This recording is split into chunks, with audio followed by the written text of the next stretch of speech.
when you look at the leaderboard, do you immediately start playing games when you look at the CrossFit Games leaderboard? Do I immediately start playing games? Yeah, like, I just looked at like, I see Ricky's name, and I'm like, "Oh, shit, 10 pounds more on his back squat, and he's the Mm, CrossFit champion." yeah, You I know feel what I mean? I'm like, yeah. "Oh god." Does No, Ricky do that? Does he open up the leaderboard and be like, "Oh yeah, my god, 4 seconds faster on this, and he's the games champ. What the yeah. fuck?" We've been playing those games all week, especially like more so for him because it was so close, like closer. But it's all the would have, could have, should have. Hey, like I think the main. He'll probably talk on that a little bit when he jumps on, but the main one I would Fuck say was woulda, shoulda, coulda. I wanna say that. I'd be like, "Oh, anyone can play that game," but no, you can't. yeah. Dude, 10 pounds on his back squat. I know, but I feel like it's more for him the pegboard. Honestly, like if the pegboard wasn't so cooked. That's how fucked it is for Ricky. You could look at any workout, and if he wouldn't have scratched his head for like in between round 2 and 3, he'd be the fucking games champ. It's like, what the fuck? Yeah. Oh my! Look, he can't even get his phone straight. He's still so shaken by the second place finish. Is that better? You look so good always, dude. Oh, thanks, bro. Same to Yeah. you. Thank you. I used shampoo today. I was like, my hair was starting to look so greasy. I don't think I had washed it since the games. Oh, fresh, just for Is us. it shampoo that helps your hair grow back? I don't even know if it's real shampoo. It's shit my wife has. The bottle's like this big and it says organic, and I bet you it costs like $32. You know what I mean? The bottle's smaller than my dick, and I'm like, what the hell? How much did she pay for this? I'm afraid to like use any because I'm sure it was like. Does she know you use it, or you don't tell her? No. I probably told don't touch it. Ricky, are you playing games with can you even look at the leaderboard? Nah. No. I know exactly what it says, so I don't need to. It's like I was just opening it up and I just like picked like 3 random workouts. Like I picked the back squat and I was like, holy shit, 10 pounds more. And Ricky maxed it. Go ahead. If I stood up I attempted 465. So if I stood that up, which I don't think I had a chance because I tried my best, and I got buried. So, but yeah, if I stood that up, yeah, I'm the fittest man on earth. So game over. Jason Hopper's carrying your bag out to the car. Exactly. Hey, how long did it take for you guys to recover from that? Like before you're all like, there's no signs of the games on your body. To be honest, like still now, I feel like we could have, like physically, I feel like we could have gone like a 4th day. Like we trained, like the prep was hectic, but it's like mentally, once we had a week off, we sort of like enjoyed last week a lot. So getting back into it this week has been hard. Just like sort of in holiday mode. But yeah, no, like straight after the games, I was pretty sweet. You were pretty what? Pretty good, sweet. So Monday morning you woke up and you're not like, had previous games, have you ever woken up on a Monday and been like, holy shit, someone beat me with a bar of soap and a pillowcase? Mate, I've woken up on a Friday or Saturday at the games like that. Yeah. So I'd say, yeah, this year, I mean, being 3 days as well, like it was very different. Sort of like more like a semi-finals feel. What do you, same with you, Ricky? Yeah, I felt good. Other than if I didn't hurt my back before event 9, then I would have felt pretty sweet. But just Monday, I woke up and I could hardly bend over. I couldn't even pack my suitcase. Like you were, what happened in event 9? Hold on, let me see what event 9 is. Event 9, running Isabel. That was the 6 snatches, 5 rounds with the. How far was the run? 200 feet. 200 feet, yeah. Yeah, I was warming up for the event. Shit. Yeah. And it was like my first reps at like 100 pounds or 95 pounds with the girls bar. Mm-hmm. And like the second touch and go rep, my whole back just went bang, just like seized up. And I was your lower back. Yeah, lower back. Just like right across the bottom. Just went boom, seized up. And I was like, oh, fuck. That's not good. Because I've had it before, so I kind of know what the feeling is. And then I literally didn't touch a barbell after that. Didn't even do one rep. Just was like, nah, I'll be sweet. Just go out there and trust my adrenaline will get me through. And then, What do you do? Do you tell anyone when that happens? yeah, I said to Shane, I was like, bro, I just tweaked my back. And then my physio guy was there that traveled out from Australia. He ripped into it with his thumbs and elbows and stuff and tried to loosen me up before we went out there. And then that was literally all I could do. And we had like 10 minutes till we started. So I just kind of locked in mentally and just trusted that the adrenaline would get me through, which it did. Do you take 4 Aleve or 4 Advil? Do you do anything? Do you medicate at all? Nah, I didn't have anything on me. No shit. You don't even take. Is that legal to do that? Can you take Pop 4 Advil? I don't know. I didn't want to take any risk. Just deal So with it. nothing for anti-inflammation. Did you put ice on it? Nah, just Just stretched some. and massage You gun get and you gave me a cuddle and we got on to the next event. Jay, can you spoon Big me right Jay, give before me a this cuddle. event? Yeah. Holy sh- Like, can you kiss it better, please? That's crazy. Go ahead. And then for event 10, the thrusters were like killing it in the warm up. So I was like, I'm gonna stop because if it goes like again, I've had it where it's real bad and I literally can't move. So I didn't warm up much for event 10, just similar thing. And then went out there and like the first 4 reps, I was like pushing through it. And then it kind of just went away with the adrenaline and just figured out a way to finish it off. When did that come back, Ricky? Did it come back Monday morning where you just stuck? Yeah, Monday, Tuesday, Wednesday, I was like stuck. Like could have been past my knees. Like the It's kind of still- thing where when you're putting your pants on, you're like, shit, this is like, got to sit down Yeah. and do weird shit and like. Yeah. And when you bend over, you got to put like one hand on your knee to like hold yourself. Yeah. Well, even when you brush your teeth to reach to get your toothbrush, you're like, oh fuck, am I gonna just fall over? Yeah. To spit out your toothpaste, you're like doing weird stuff, holding onto the sink. Damn, dude. Has that ever happened to you at the games before? Nah. It's happened a few times in training over the years, but yeah, not during competition. Damn, that's crazy. Did you know, Jay, that was happening to him? Yeah, he sort of told me, and I saw him laying down with Buzz anyway after that. Like after he did it in the warm up, but yeah, I think like we were all trying to like not give it too much attention so he wouldn't think about it, but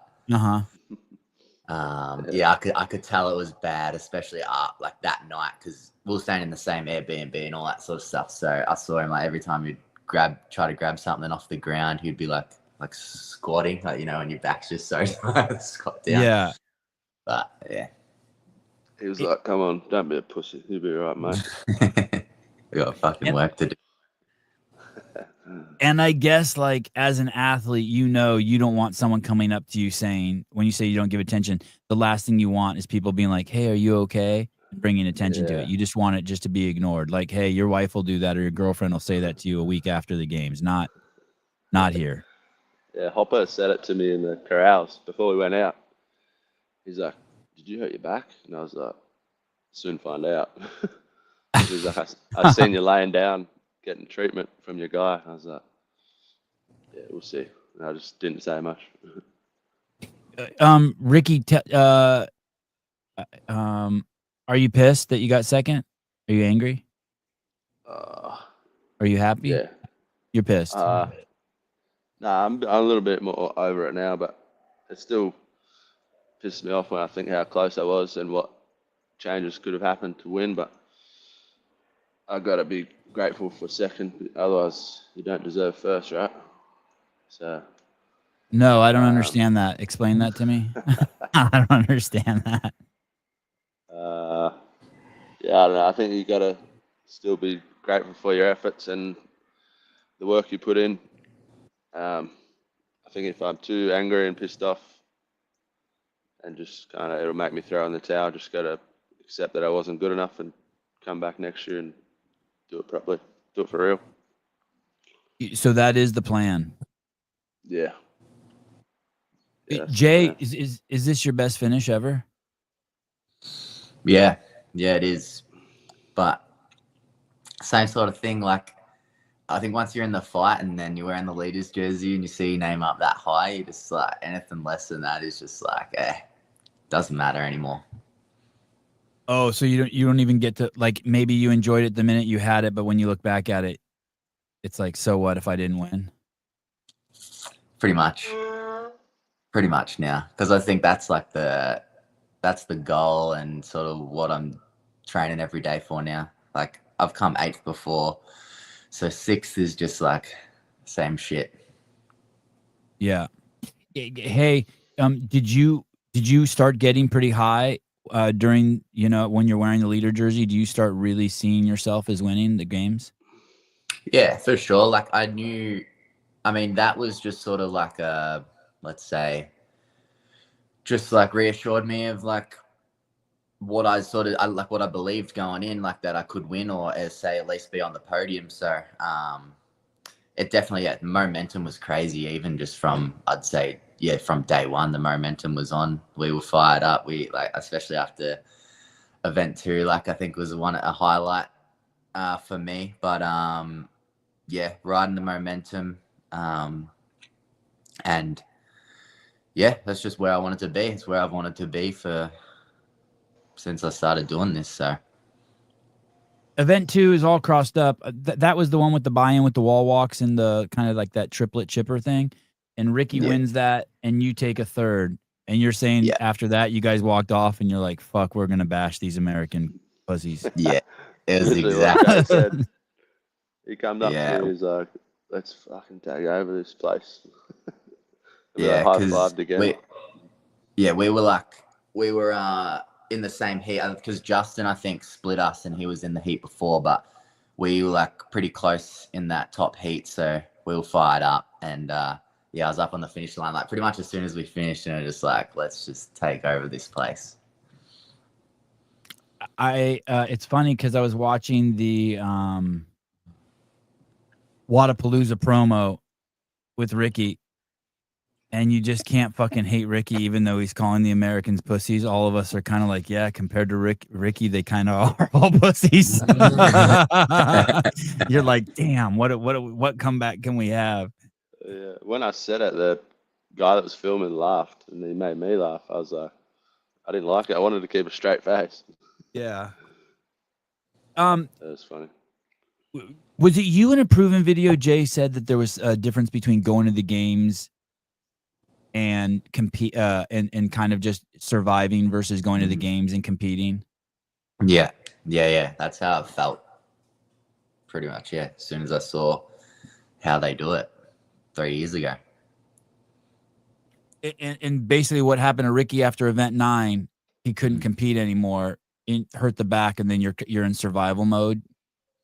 Nah, I sort of mean it more from like the way you prepare, right? Like, you think, you come from, let's say for us is Torian, and you wipe the floor, and then you prep for the games, and you think you're fit, but you don't really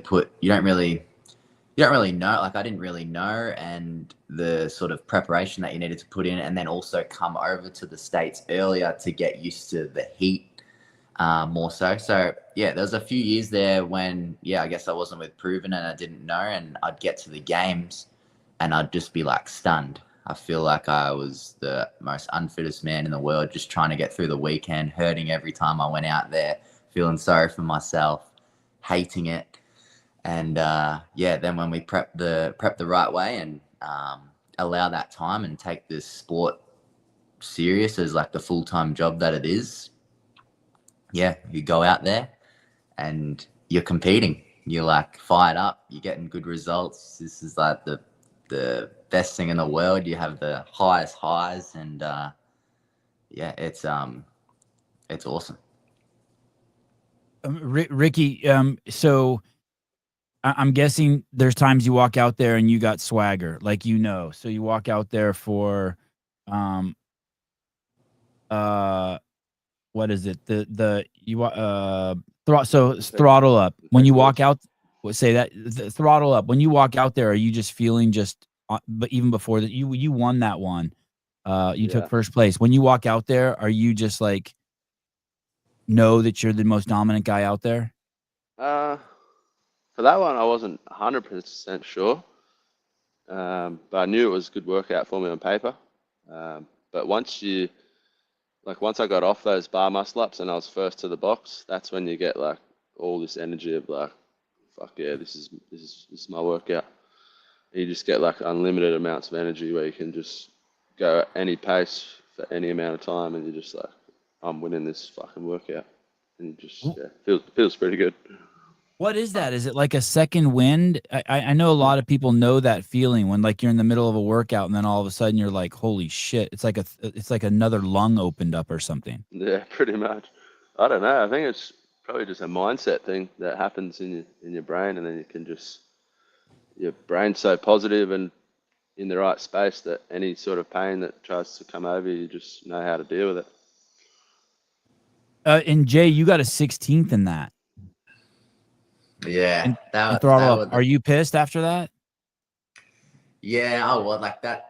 Just with both of them, to be honest. Like I didn't want to get left behind on the machines, so I like really pushed it, and I've never really seen that high pace before, to be honest. So that just destroyed me for the rest of the workouts. But yeah, a shame. Definitely the low of the weekend. But yeah, it's the game. So you always find something to work on, right? But I was pissed. Yeah, I was. What do you weigh, Jay? I weigh like 88 kilos, so that's gonna be 195. Yeah. Because you look smaller than the other guys out there. Is that just your body composition? Because your waist looks smaller than the other guys? Yeah, maybe. Like, I mean, Rick's got fucking 5 kilos on me. Oh, you went out there. You weighed 205 at the games, Ricky? Yeah, 205. Yeah. Yeah, but Ricky's body looks more like a snake. You know what I mean? Or like he looks like an alligator almost. Yeah, he does a bit, eh? Yeah, What you know what I mean? mean? Like you're just more like this. You're more like a sausage, and Jay looks like you know he came from swimming, like a swimming background. You know what I mean? Jay looks more like a oh, maybe it's the shoulders and not the waist. Yeah, Jay looks more like he's a lifeguard. The CrossFit's on the side. Yeah, I don't know. Like, I feel like I mean, the first years that I was there, I was like 83 kilos, just slowly been climbing up, I guess, as I'm getting older. But yeah. How old are you, Jay? I'm 26. And how old are you, Ricky? 31. And you're going again? Yeah. When you get the win, Sevy. Yeah, are you going to get it next year? Do you see it? Yeah, I see it. See it clearer than ever. Do you think that like when you look at Jason, are you like, well, is there kind of like a little bit of like, fuck, if he can do it, I can do it? Yeah, pretty much. I mean, I don't look at him as fitter than me, so. Yeah. How about you, Jay? Do you see him when you see him? Do you see him as fitter than you? Besides that day? Yeah, I mean that weekend for sure, but no, like, yeah, nah, I don't look at him as like, let's say, a back to back. You know, we'll see. He's still got some more stuff to prove, but yeah, I don't look at him or like feel like he's a guy that's like always gonna beat me. I feel it's just like, hey, hold that medal for the year. We'll be back to get it from you next year. Keep that thing safe. Keep that title safe. Yeah. Don't do anything stupid. Even the next one, I think this is going to be the busiest time of the year. So you're only going to be as good as your last effort or your last comp. Yeah. But it is not as like beating him. Let's say, are you guys both going to the Big W in Arizona?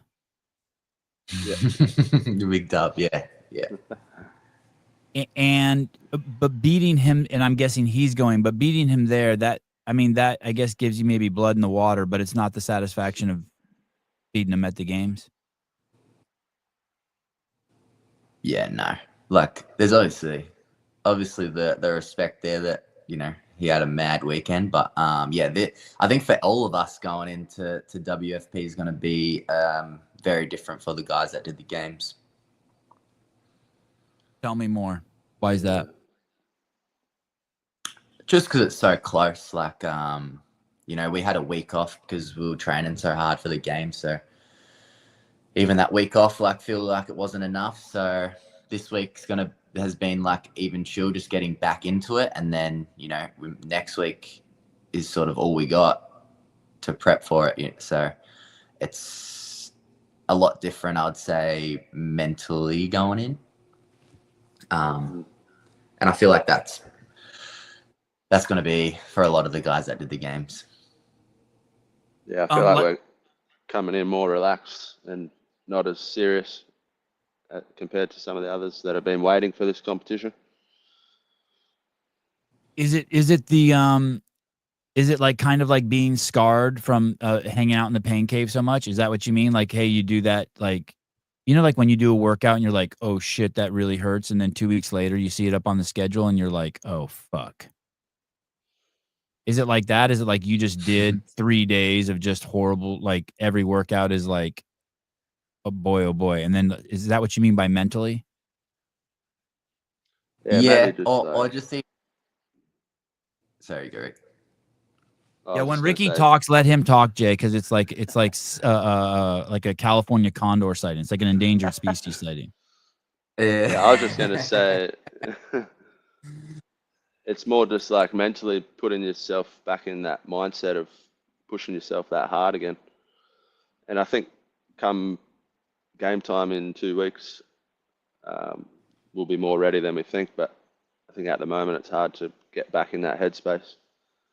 But I'm sure in a few days or a week we'll start building that back. Dark Lord, why is your name Dark Lord? Why? And you be kept? What about Light Lord? Let's go, Ricky, Mac, and Jay. Proven podium next year. Yeah, let's go. 1, 2. Ricky, tell me about the decision to leave, to switch from underdogs to proven, and like, did you think it was the right decision in hindsight now? Yeah, I think it was. Yeah. Yeah, pretty much. Tia invited me out to the farm in Australia before Rogue, and yeah, went out there and experienced it all, and thought, wow, this is awesome. Got on with them really well. Had an awesome time. Trained really hard. Could see like how Shane operates and coaches, and thought this could be a good option for me. So kind of ran it past Shane, and then made the move. And then yeah, honestly, I think it's been great for me. It's been a big kind of eye opener of how hard and how much volume they put in to their training and their attention to detail, and having Shane there with eyes on every session and breaking down the workout after each piece and giving us tips and strategies and stuff. And I think just having Jay and Tia and Maddie and like high level athletes all there together just helps you just bring that intensity every day, and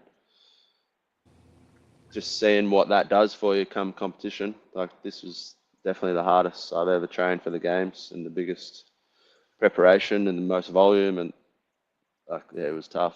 And then seeing what that did for me at the games, it helped me a lot. I was way less sore. I felt way more confident, way more prepared, and just felt fit as out there. And yeah, definitely the best I've ever felt. So keen for another 12 months of that to see how much further I can go.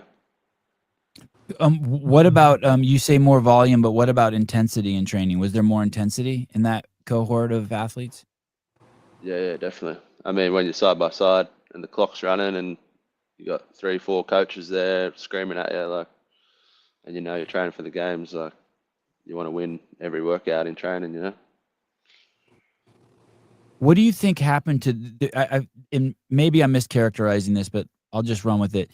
So Proven launches and a bunch of high profile athletes go there, and then they leave. and the word on the street is that it was just too much for them, that the volume that Tia does, they just couldn't hang with, and so they split.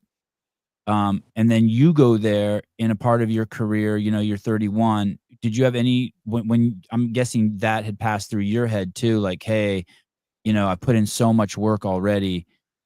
Were you ever concerned that the volume building up to games would be too much at 30 or 31? Nah, it didn't cross my mind at all, really. But you can see like why it breaks people, and you have to be really tough and committed and disciplined to get through it. So I think like just seeing that and seeing how Tia handles herself was like kind of inspiration to see like how she does it. And yeah, for me, it was just, yeah, I'm in it now and I'm ready for this. And if this is what it takes, I'm willing to push myself through it. And yeah, just have to be tough. Maybe that's why there's just the Aussies left. Yeah, unfortunately, you might be right there. And you know, along that, you know, you could say the same thing about training with Rich and training with Matt. That people went to go do the Matt Fraser program and it just fucking broke them, right? And Rich has said the life expectancy. Maybe I got this wrong a little bit. I'm paraphrasing, but the life expectancy of someone training with them is like 4 years. Yeah, the joke around here is that I just fucking break people. And how about you and Maddie, Jay? Did you experience that too? Like, holy shit, this is a lot. But Yeah, it like it honestly it just went from like I was able to work as an electrician during the day and then I'd train overnight to like this is my full-time job. So I think once I made that switch and then like that's what it was, fine. You just have to be tougher than everyone else really. And that's what I feel everyone at the Proven Camp this year was. We're all just grinding and it felt like a massive team effort and awesome environment. But yeah, I felt like that for sure. what happens if on a Monday you go into training and it's you and Maddie and you come home and you're down? Do you just push that down or do you share it with her? Or let's say she's down, like she's like, fuck, that was a beat down. I don't know if I can go back tomorrow. Do you guys just push that down and not share that with the other person?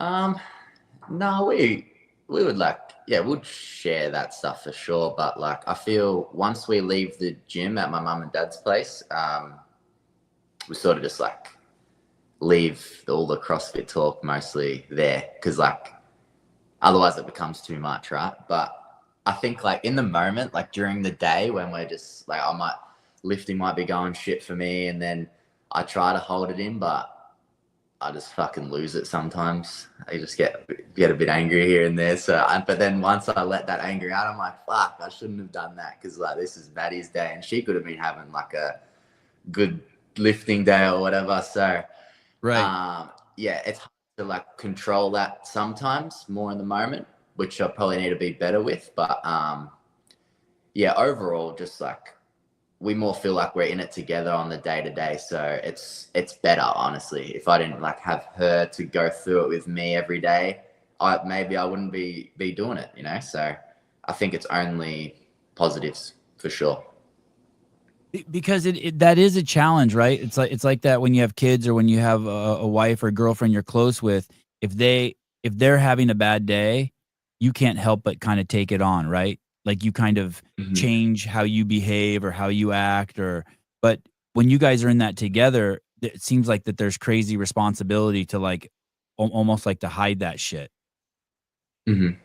Yeah, definitely in moments for sure. Because again, yeah, I could be having a good day. She's got something going on, but I feel like we both just manage that. But then we also have like Shane to lean on for like things to scale out if you have an injury or whatever. So there's still like someone else to talk to about it, which I feel like we do a lot. Like some things, yeah, me and Maddie won't talk about that might be going on that we're talking with Shane about. But yeah, we definitely try to help each other where we can. But yeah, it's definitely even just like our competition weekends, we keep completely separate. Like we can't like lean into her having a bad event or whatever. Like we'll just sort of debrief once it's all done. Ricky, I had Jason on here, and he was saying that this year he's been training by himself, and one of the better things about training by himself has been that when he needs to quit a workout in the middle, he feels better about doing it. So if he starts a piece and he doesn't feel like he can hit maximum intensity or get the most out of it, he'll just quit it. But when he was training with other athletes, you push through that, and he thinks that was hurting him. Do you have any thoughts on that? You can't tell me the fittest man on earth is quitting workouts. You call bullshit on that? That's crazy. It doesn't surprise me with him, but yeah. Yeah. Whatever works for him, I suppose. So you use, if let's say you guys are, and I don't know how it works there, but I'm guessing you guys walk in and there's a workout and there's like, I don't know, 5, 6, 7, 8 of you who are going to hit it. If you had an issue with it in your mind, would you tell Shane, like, hey, I don't think this is the right thing for me? Or would you see all the other people and be like, fuck, go ahead, Jay? An example of that is like me and Ricky and Tia did the second event together 3 times, and they crushed it every single time, and I like was failing the dumbbell. I was having like the fucking shittest time ever, but like I feel like in that moment you sort of like I'm like, okay, these guys are probably going to finish very good in this workout. So I'm learning both times that we do that. I'm like, if I can be perfect and make no mistakes, I'm right with them. And then on the day I made no mistakes and I was right with Ricky. So like, I feel like it's only like doing workouts together, like even failing and like not finishing where you want to do, it's always a positive if you make it, right? Like you're learning, you know what you need to do to be with them. And yeah, I think anyone that makes it a negative has probably, I feel, got too big of an ego. Like you training, and you just need to keep learning. And I feel like doing that workout with them, and then on the day I nailed it. Perfect. Yeah. What more could you want? Yeah, good or bad, you can always learn something from the workout. And I think basically he was admitting that. I think that's exactly what he was saying. He had too big of an ego to be training with in that environment. Like, and kudos to him for knowing himself, right? Yeah, I mean, there's probably two ways to it, but I know I have a lot more fun training with people. If I was by myself, wouldn't be here. That workout that you're talking about, it's all crossed up, and it had did it have the 100-pound shouldered overhead with? Yeah, you got to 3 rounds of that 10. So in training you would fail that, but then when you took the floor, you got 3rd place. Is that what you got? Yeah, I did it. I think the first time I did it, I failed the dumbbell in the first set. I was failing skips. Then the second time we did it, I attacked it way too hard, failed like pretty much every set on the dumbbell. And I think my fastest time in training was like 7:05. And that second time I did it, I was pissed. I went for a walk and everything. But yeah, I knew, I was like, all I had to do was focus on my own race in that one and be perfect, and I'd be fucking right up there. And I was pumped to execute on the day where it mattered, and I was perfect. And then I almost took down Big Rick, but I was too focused on just being perfect. I wasn't really seeing where he was. So I gave you right next to me. Gave you a sniff when I tried to skip the crossover double under station. Went straight to the toaster. Oh, did you do that? Yeah, I walked straight past it to do toast bar, and they're like, hey, go back. I was just testing my judge, see if she was focused. You got a 606 on that, Jay. You got 615. Jay, when you pick up that first 100-pound dumbbell in training, is it just feel like ridiculous? Yeah, by like the 4th or 5th rep, it would just buckle, and I'd just like come down, just throw it down on the ground. And then when you're out there on the floor at the games, does it feel totally different with the crowd and just all the dudes around you? Yeah, I was thinking if they still left the girls' dumbbell out for me, the 70. I was throwing it up there. Yeah. Same with you, Ricky. Is it heavy for you? Do you feel the difference in the weight in practice versus on the floor?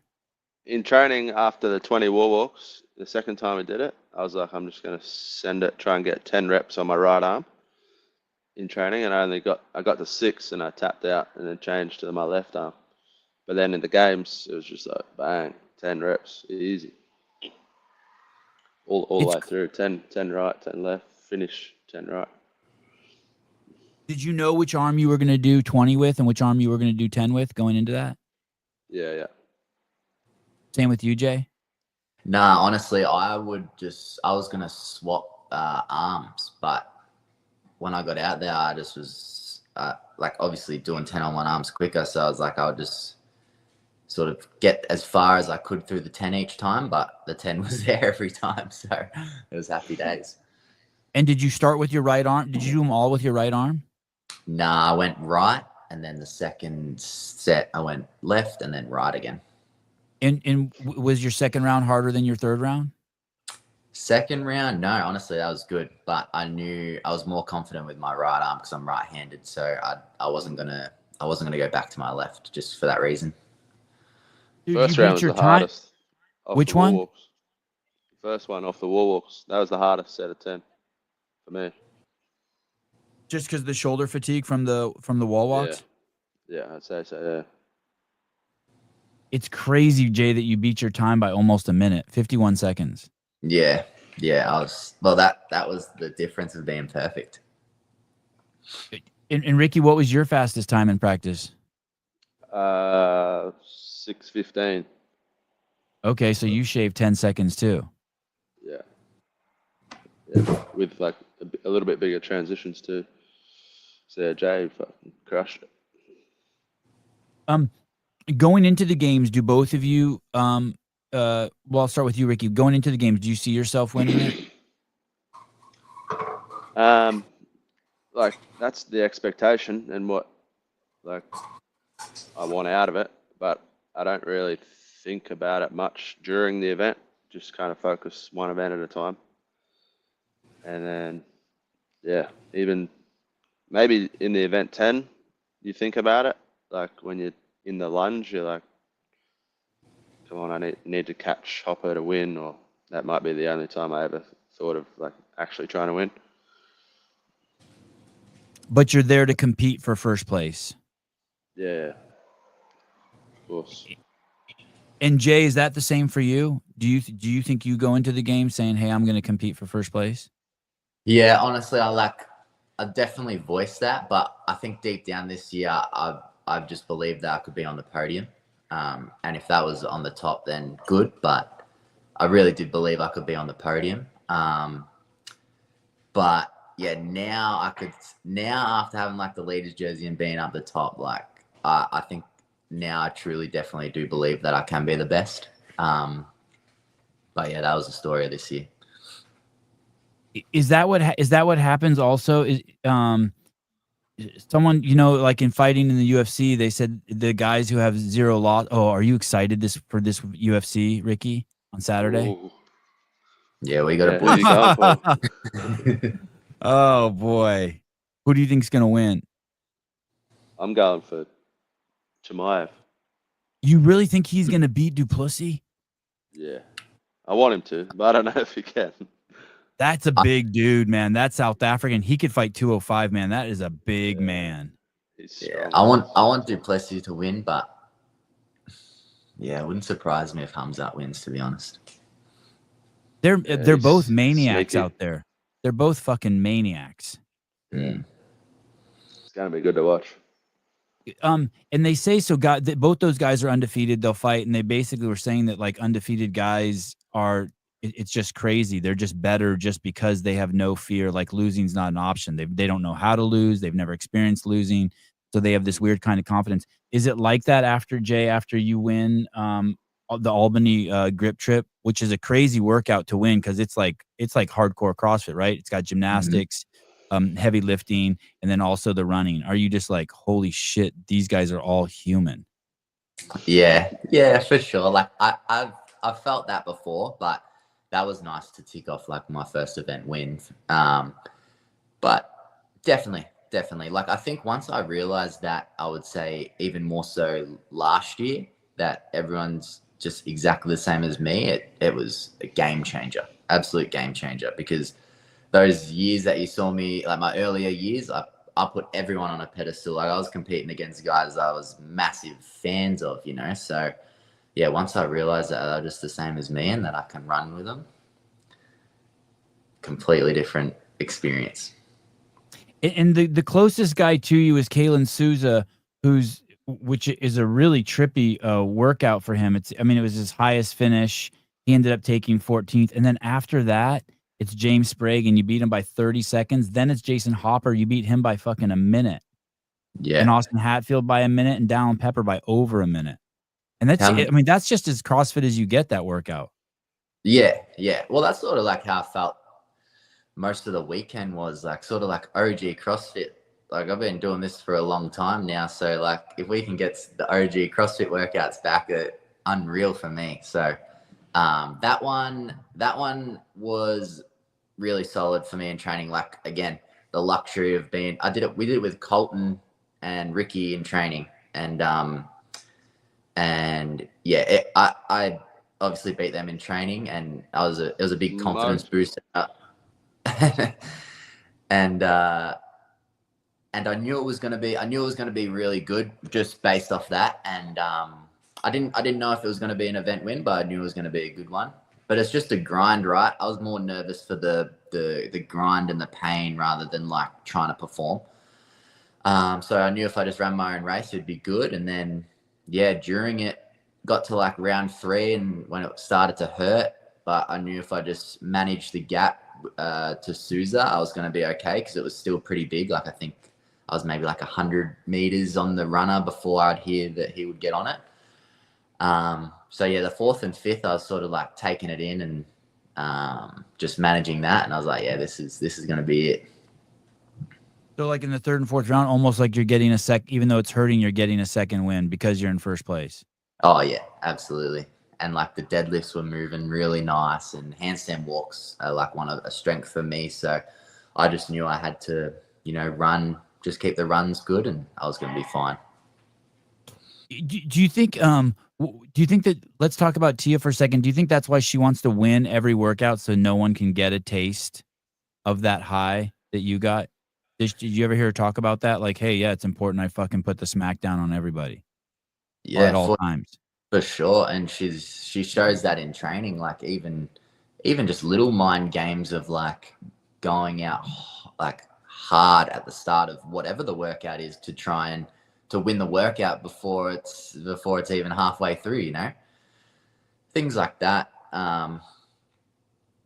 It's just all mind games, honestly. Like, yeah, if you can get a high like that and momentum, like there's some of the stuff that me like the feelings that me and Ricky were having through, like is awesome. Like it's fun. The more fun you have, the better you're gonna do. But yeah, sick weekend looking back, just thinking about it.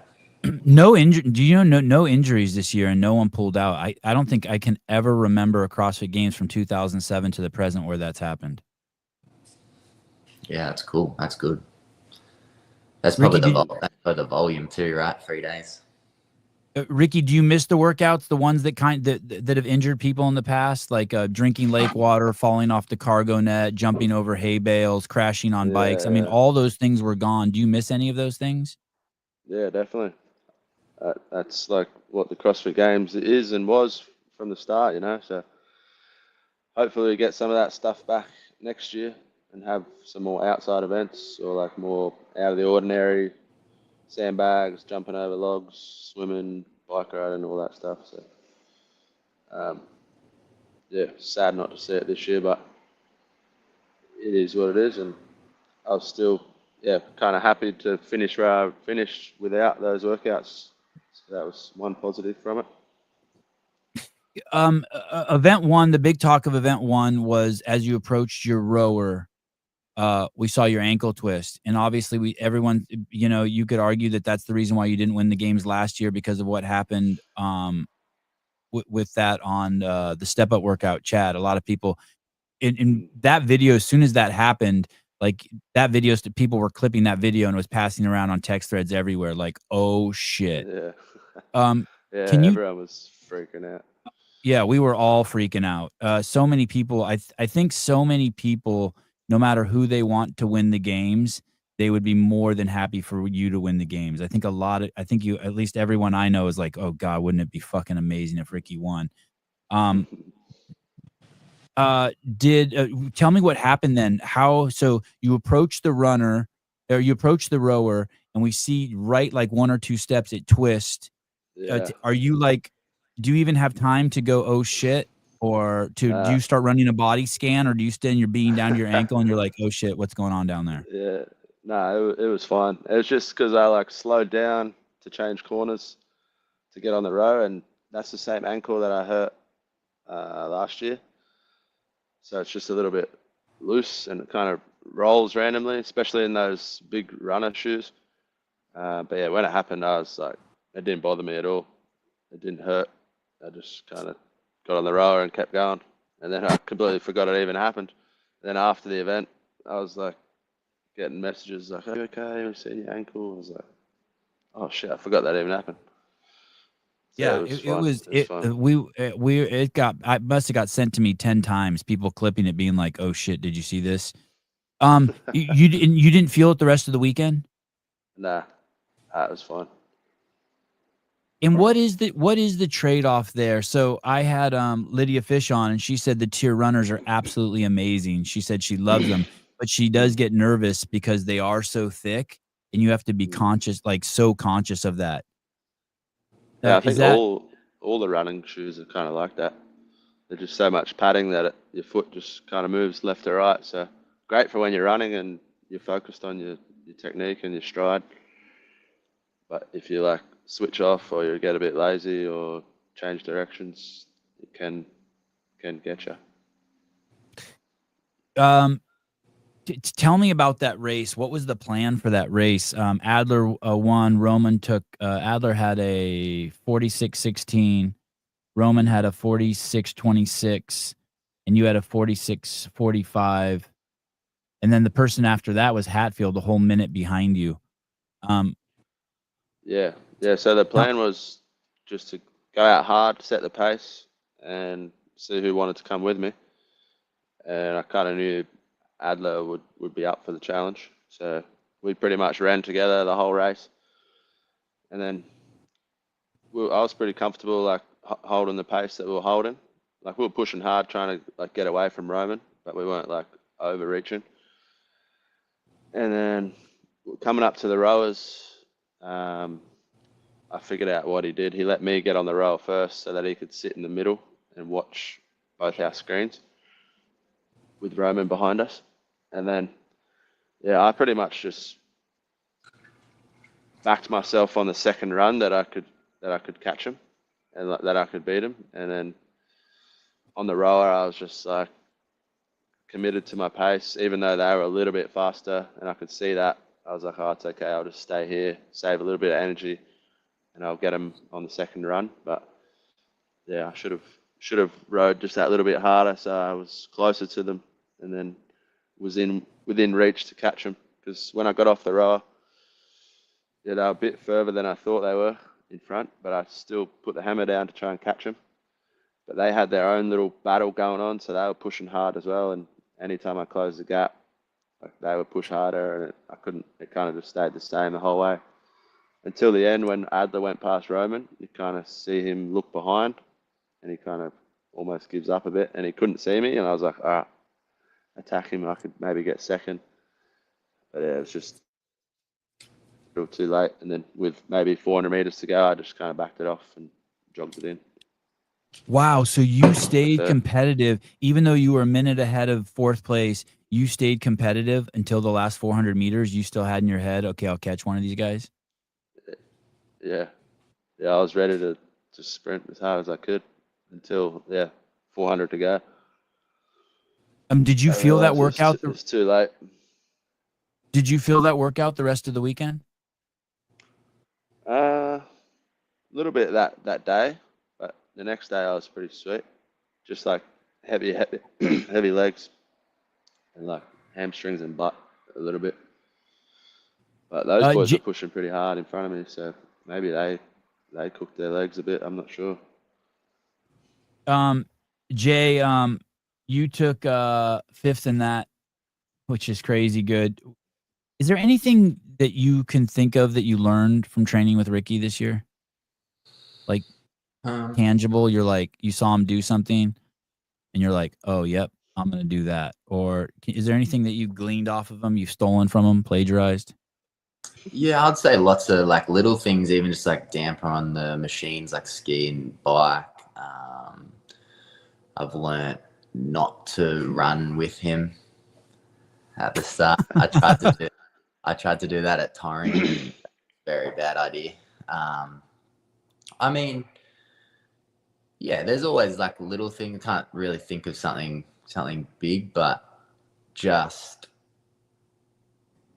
like having him like getting the time next to him, getting like training camps in and stuff like that has been massive. Like even just the luxury of, you know, we're doing like most of the same training every day throughout the year. So if you have like the little doubts of, oh, did I go all right in that workout, or was I being a pussy, I can just like send him a text and be like, how's this for you? And then, you know, it's very, like most of the time it's very close and you're like, ah, sweet, I'm still pushing as hard as like I should be each day. So just having the luxury to message him and keep yourself accountable to make sure we're not wasting each day, I'd say is more so the positives. And then also just like how much like good mates we've become in the last 12 months is been awesome.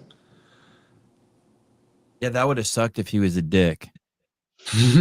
Yeah, I mean, I feel like anyone that's a dick gets deleted from the camp pretty quick. Oh, is it really like that? If you don't fit in, like you're showing the door? Oh, I mean, that's like with anything, I feel. Pretty much. Yeah. Sevy's hair curls. Well, I don't have any curls. What the fuck are you talking about? Freshly shampooed. My kids tell me my hair's curly too. You guys are out of your fucking mind. I have thick, straight hair. You don't straighten it? I do straighten it. I spent an hour this morning for you guys. I got a little burn on my neck. Oh, no. Isn't that crazy when girls burn themselves? Like you're looking at your chick and you're like, what happened to your neck? She's like, I burnt myself with something. Like, what the fuck? Jay's got one on his forearm. Oh, shit. You guys had a crazy night, huh? Nick sent me a video of you guys, Ricky carrying you around on his shoulders. Yeah, we definitely let our hair down, that's for sure. I got a text from you at 12:45 a.m. saying, hey, tomorrow could be a little squirrely. And then Nick texts me also being like, hey, man, you probably shouldn't rely on Jay tomorrow. I'm like, no problem. Nah, sorry about that. Jay was naked on Broadway running laps. Did you get naked, Jay? No. Nah. Naked's fun. They said, yeah, relax. No, we had a good time though. That's it was fun. When you say that, what you said at Torian, don't you learn not to chase them? Is it important to have that experience, but then at some point forget it and then try it again? Yeah, I think so. But like, I think, you know, we got a lot of time training together, so I think I need to maybe do that in training, that test in training rather than at Torian. But right.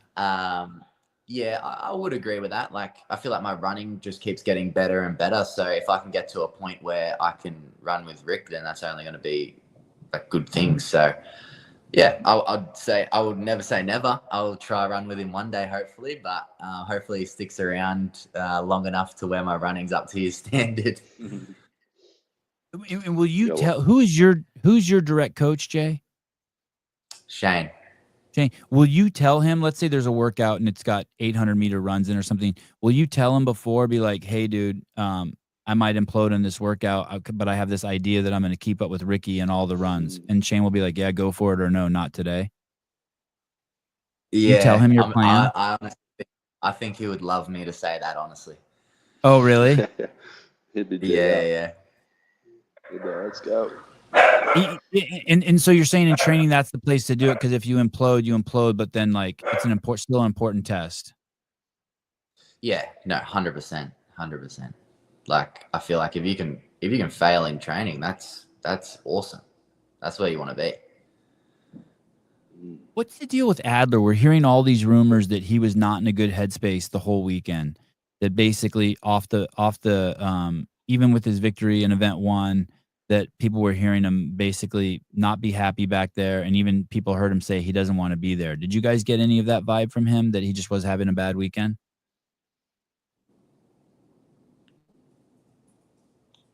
You go, Jay. I think I sort of missed the back end of that, but I don't know, man. Why did Adler shit the bed? Maybe I don't know why. I honestly don't know why, but I only really chatted to him. He was sort of hanging around in the athlete area, same sort of spot on the last day, maybe going out to the last event, and yeah, he's just sitting there, and I was just like, looked across to him. I was like, "Hey, mate, how are you traveling?" And he goes, 3 hours by car. And I was like, no, I mean like, how are you going? And he's like, oh, how are you feeling? Yeah. Yeah, he goes, oh, fucking shit. And then, yeah, I think he just said like he felt like he only had one gear all weekend or something like that, and that something wasn't right with him. But I don't know too much in detail. But yeah. Ricky, did you glean any? The only interaction. Yeah, that the was whole the weekend. only interaction we had with him, really. Just he came over to us where we were sitting and just said some stuff, and then had a bit of a laugh, and then said like he's having a shit weekend, and it's just not my weekend. Sometimes it's your weekend, sometimes it's not. He's like, I'll show up for the next one and be ready. Maybe he went too hard on the first workout. His legs were cooked, or maybe his back's been injured for too long. He hasn't been able to train properly. I'm not sure. When you guys get there, do you see someone as the primary nemesis? I mean, I'm assuming all the girls show up and they're looking obviously at Tia as like, okay, this is the one that has to be taken down. Everyone points their guns in that direction. Do the boys have something like that?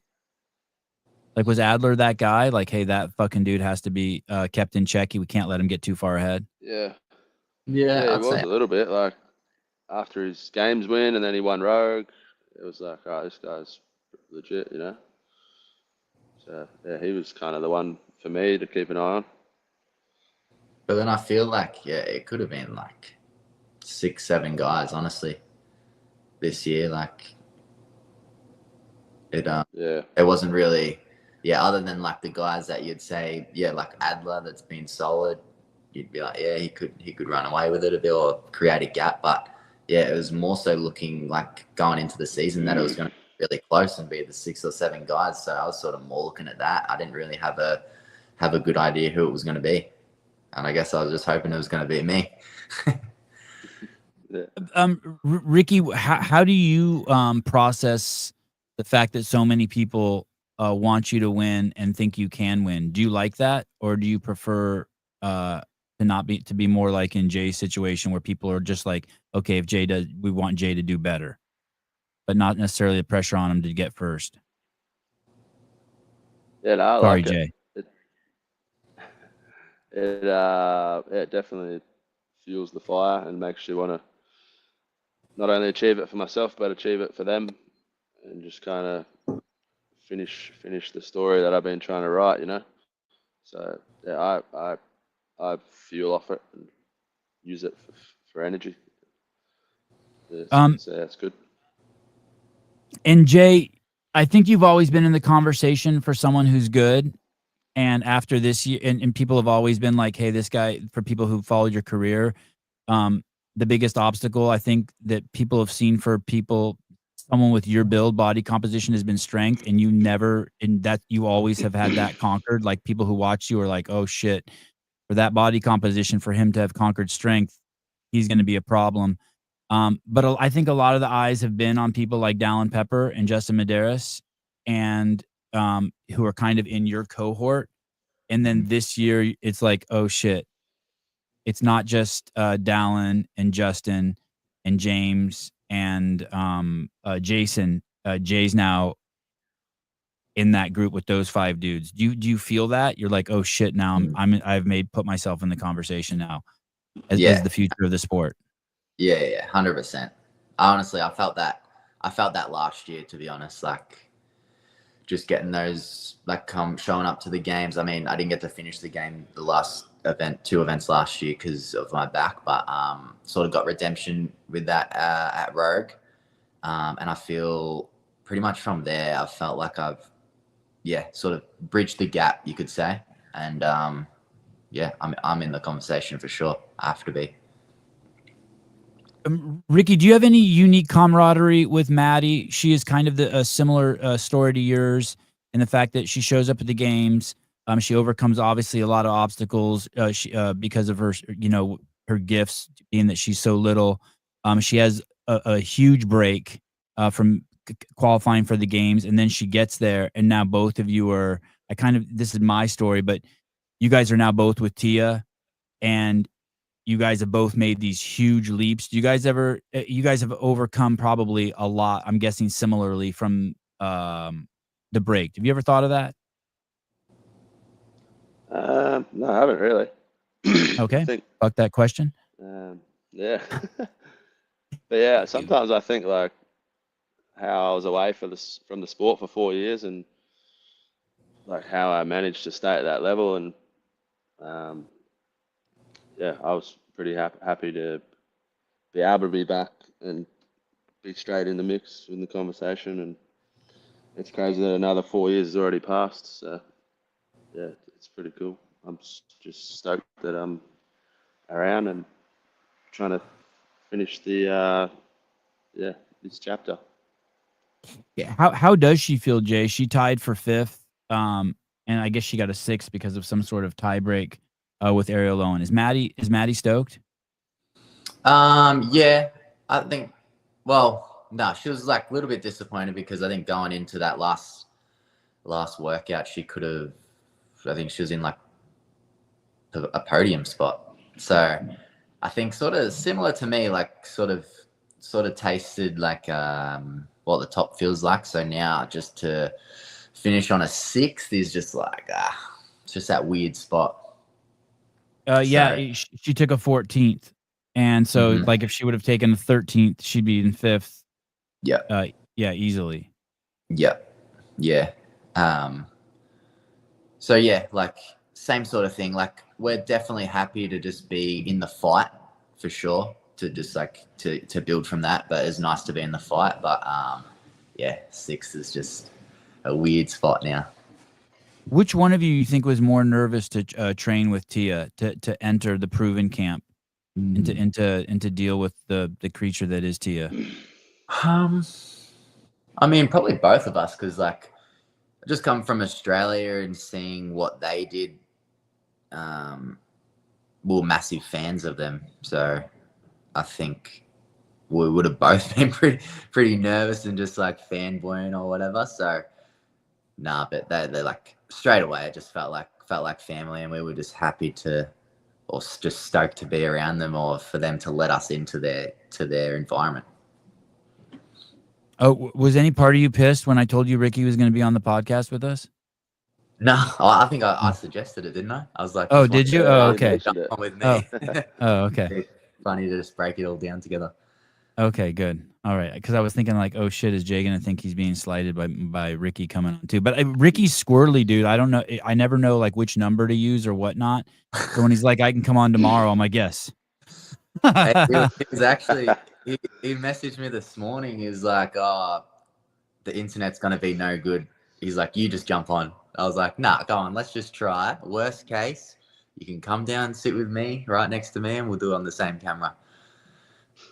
And his internet's great. Your internet's great. Ricky. Is it good? Yeah, Ricky's is good. I'm Both on of yours is good. I'm on 5G now. I turned the No. Wi-Fi off. Okay. Are both of you in Working Nashville right now? Yeah, we're staying at. Yeah, we're staying at Nick's place. Oh, both of you. Yeah, and Maddie. He's downstairs right now. I'm upstairs. Oh, and is that cool? You guys aren't getting sick of each other? No, we're having a pretty No, man. yeah. we're just a bunch of idiots, really. We just talked too much shit.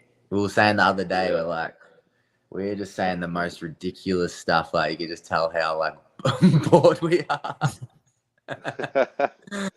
So bored, we're just saying the weirdest shit, but we find it so funny. Hey, and Ricky, your lady's not with you? Nah, she went home on Friday last week. Is that hard being away? And so basically, you're going to be away from her for a month, right? Yeah, it is tough. Definitely miss her. But yeah, she's got to go home and look after the house, the dogs, and yeah, make some money, go back to work.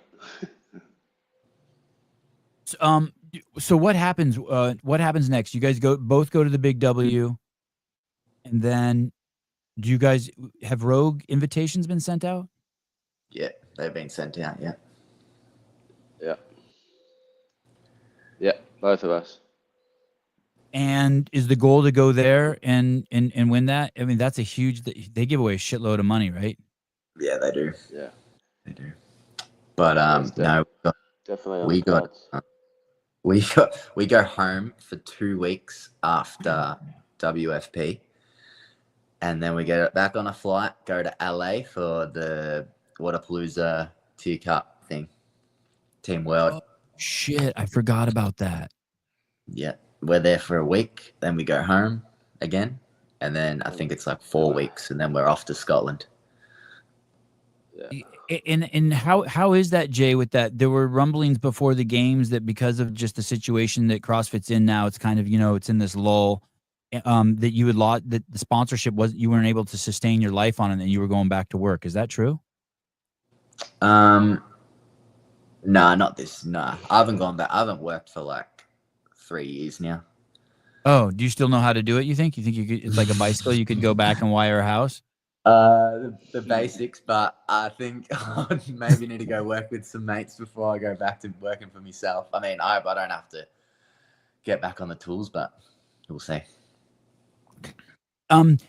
Ricky, when you your tier contracts you have with other people, when you take podium, do you get extra money?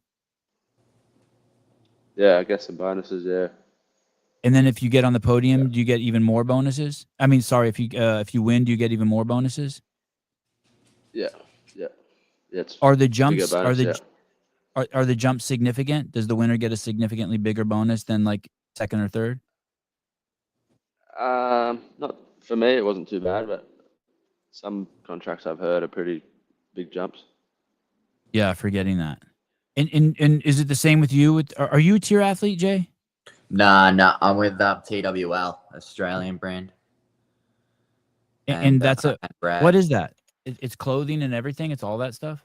Yeah, they pretty much sell all brands, pretty much one-stop shop. But yeah, the last year they've been bringing out some good products of clothing. And then I just signed with Rad just after Torian 2 months ago. Oh, so congratulations! Yeah, thank you. When I typed in TWL Australia, a whiskey company comes up. The whiskey. Oh, yeah, it used to they rebranded as TWL, but it was probably more known for the Wodify. Okay, I think I found their and they got Ricky on the did you used to be sponsored by them, Ricky? Nah, they sell I didn't, but they sell TWL.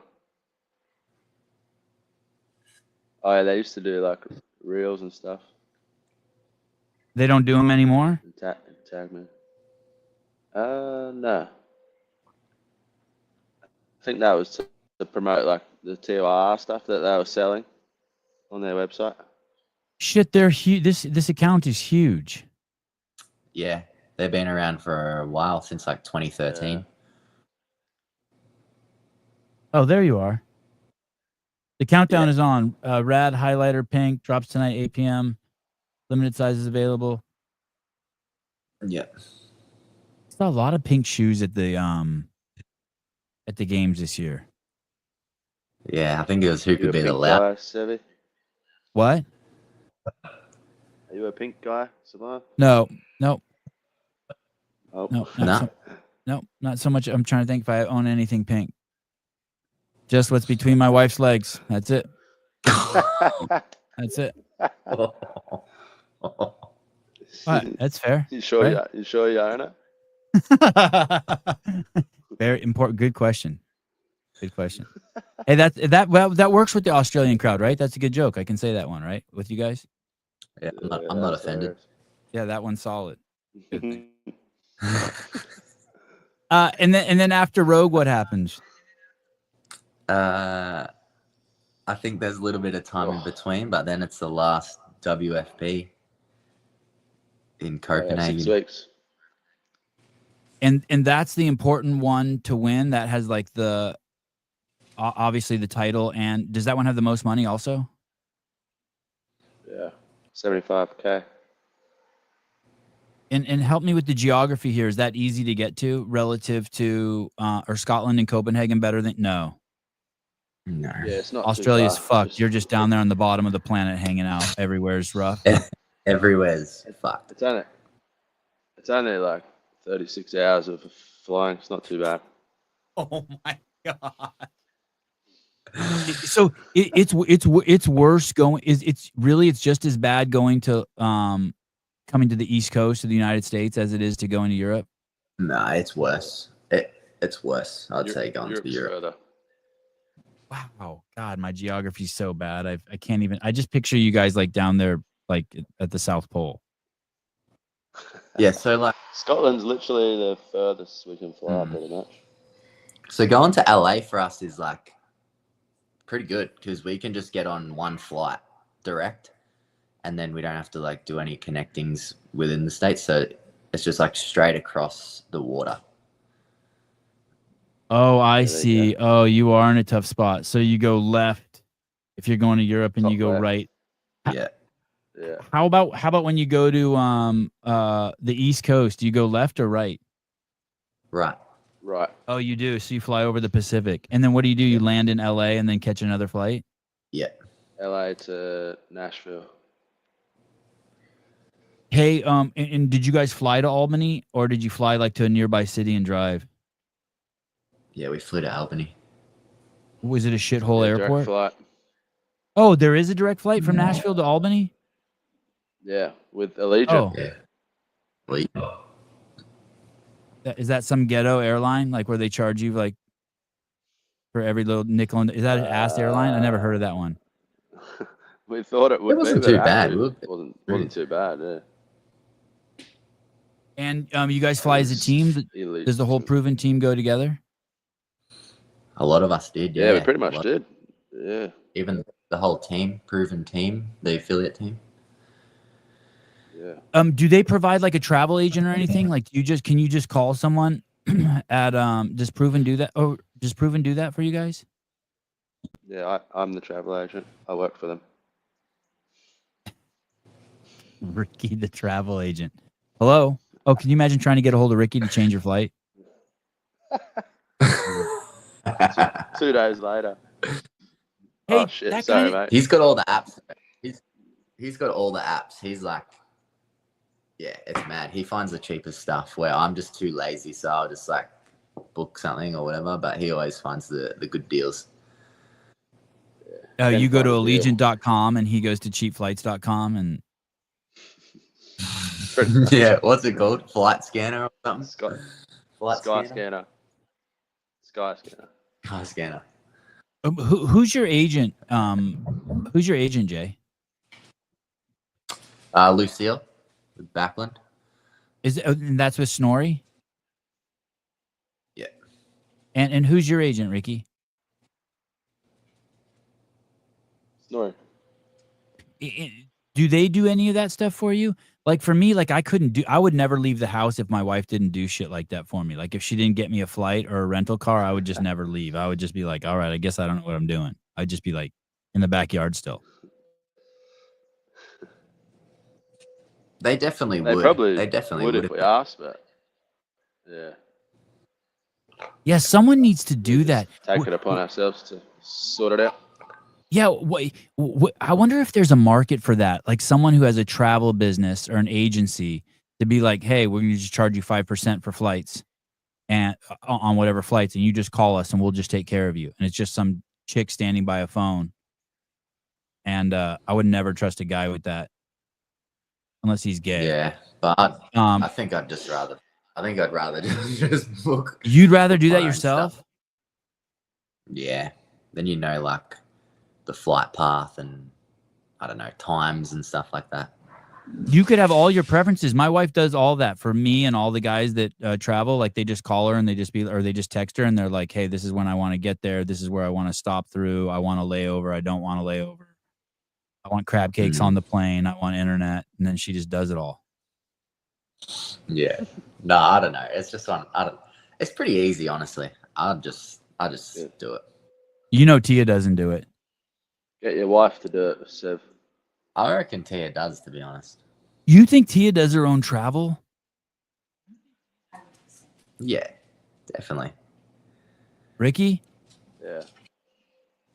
Oh, you guys are out of your mind. You're crazy. She didn't have time for that. I reckon. You know that for a fact? Is Maddie telling you? Does she do it? No, I've sent her flights like when we've been traveling from Nashville to the game that we're on, and she's traveled with us, booked them. Yeah, but she sends them to someone. She sends them to like Kathy or Jill or some shit. No, I don't reckon. I don't think so. Okay, let me ask you this. Something really personal about Tia and about Proven. Oh, shit. Put you in the weeds. I heard that they're very frugal and that they never turn the AC on in there and it gets 120 degrees inside the Proven gym where like little kids are like laying on the ground with their tongues hanging out of their mouth. There's like a dead dog in the corner. That's what I heard. Is there any truth to that? Yeah. Not that extreme, but yeah, pretty close. So that there is some truth to that place is fucking just kept on just like you just walk in there. Like you got to go to Paper Street Coffee if you want reprieve. Like you got to open the door and put your mouth in and be like, nah. Well, there's like, no aircon in there either. To be fair though, they have like the best like fans, you know, those big ass fans. They've got them everywhere. So like just stand in front of the fan, you know. Yeah. I think it's probably more like the other boys maybe in like the offices and stuff, but those guys get cooked too. Yeah, I've heard those guys. I heard those guys like work in microwaves. Like it's just they're getting just torched in there. We literally were hugging the fan the whole game's prep. Any chance we could, we were just like on the fan. And do you guys bust her balls for that? Or should she just call you? To go in front of the fan? No, just like, hey Tia, how about turn the AC on and set it to like 94? How about we just get, you know what I mean? Just like, I think just bring the temp down a few degrees. What's Maddie saying over there? Is Maddie like, holy shit, how's he know that? She's just laughing. Tia said to me, she's like, I'll send you the fucking bill. You can pay for it. And then I was hitting up Jay. I was like, yeah, I'll go your halves, Jay. Paper Street Coffee. Stop being a pussy. That's perfect.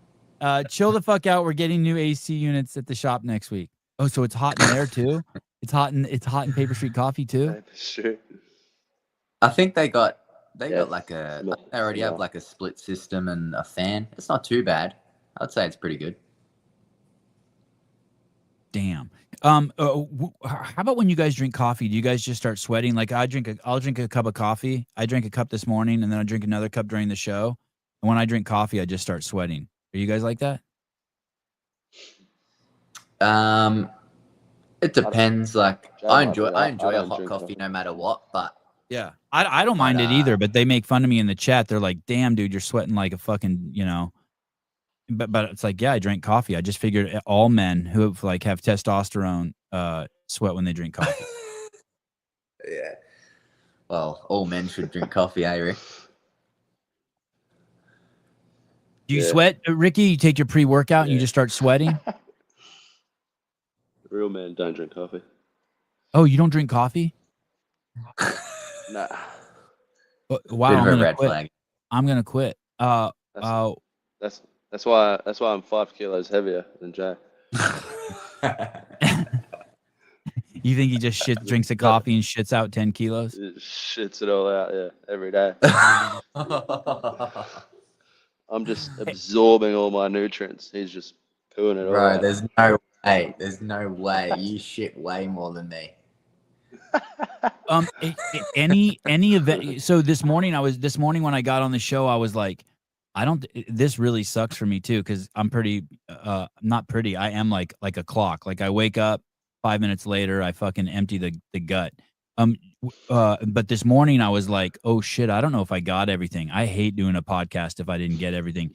Did you guys do any events where you're carrying around a shit? You're like, yep, I know something was supposed to get out and it didn't. Yeah, all the time. Every event, Ricky?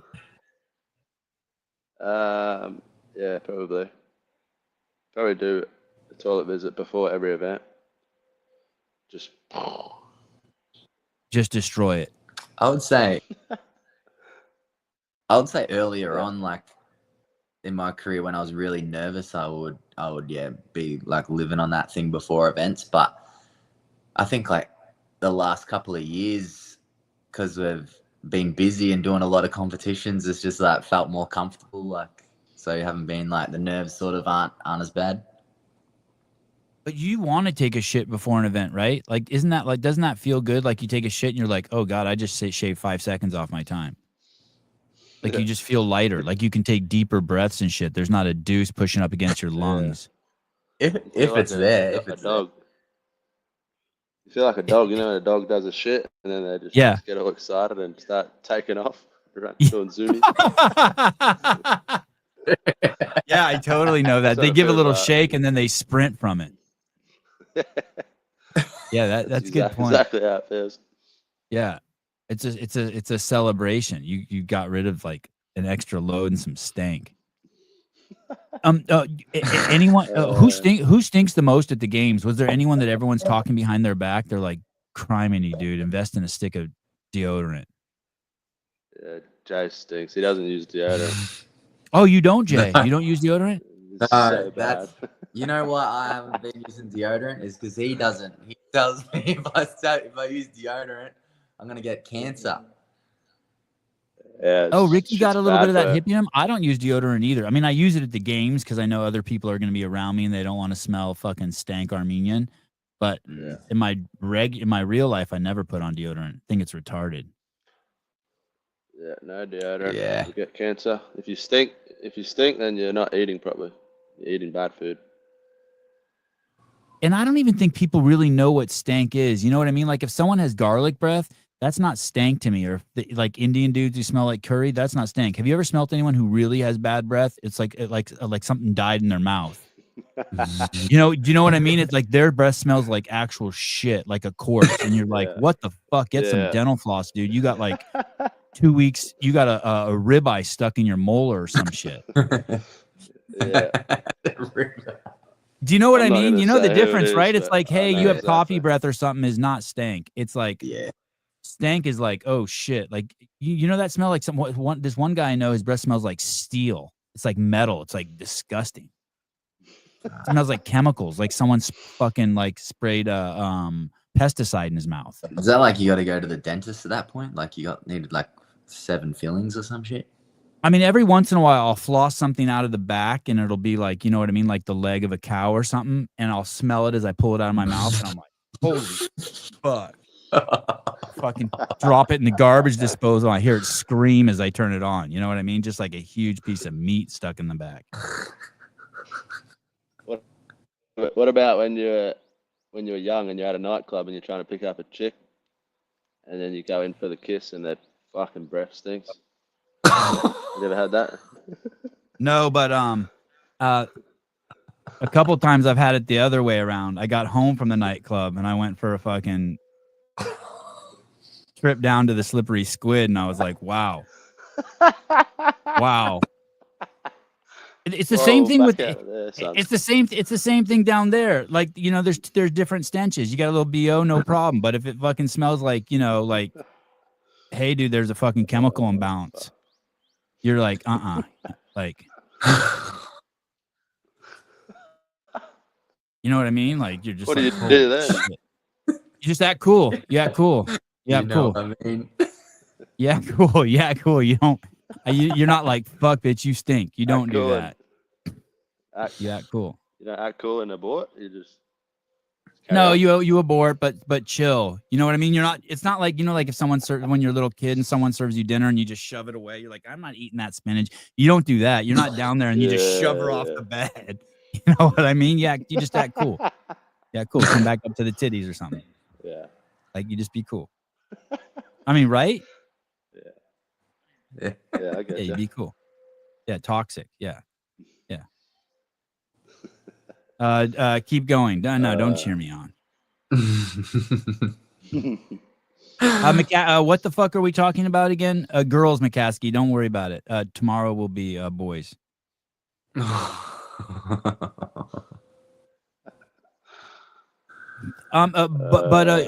But is there anyone there at the games who stinks? Who everyone knows? It's like, God, his shoes smell like shit, or like, hey, dude, let's not park over there near Jason Hopper. His whole gym bag smells like ass. There's not a story like that everyone knows about one guy.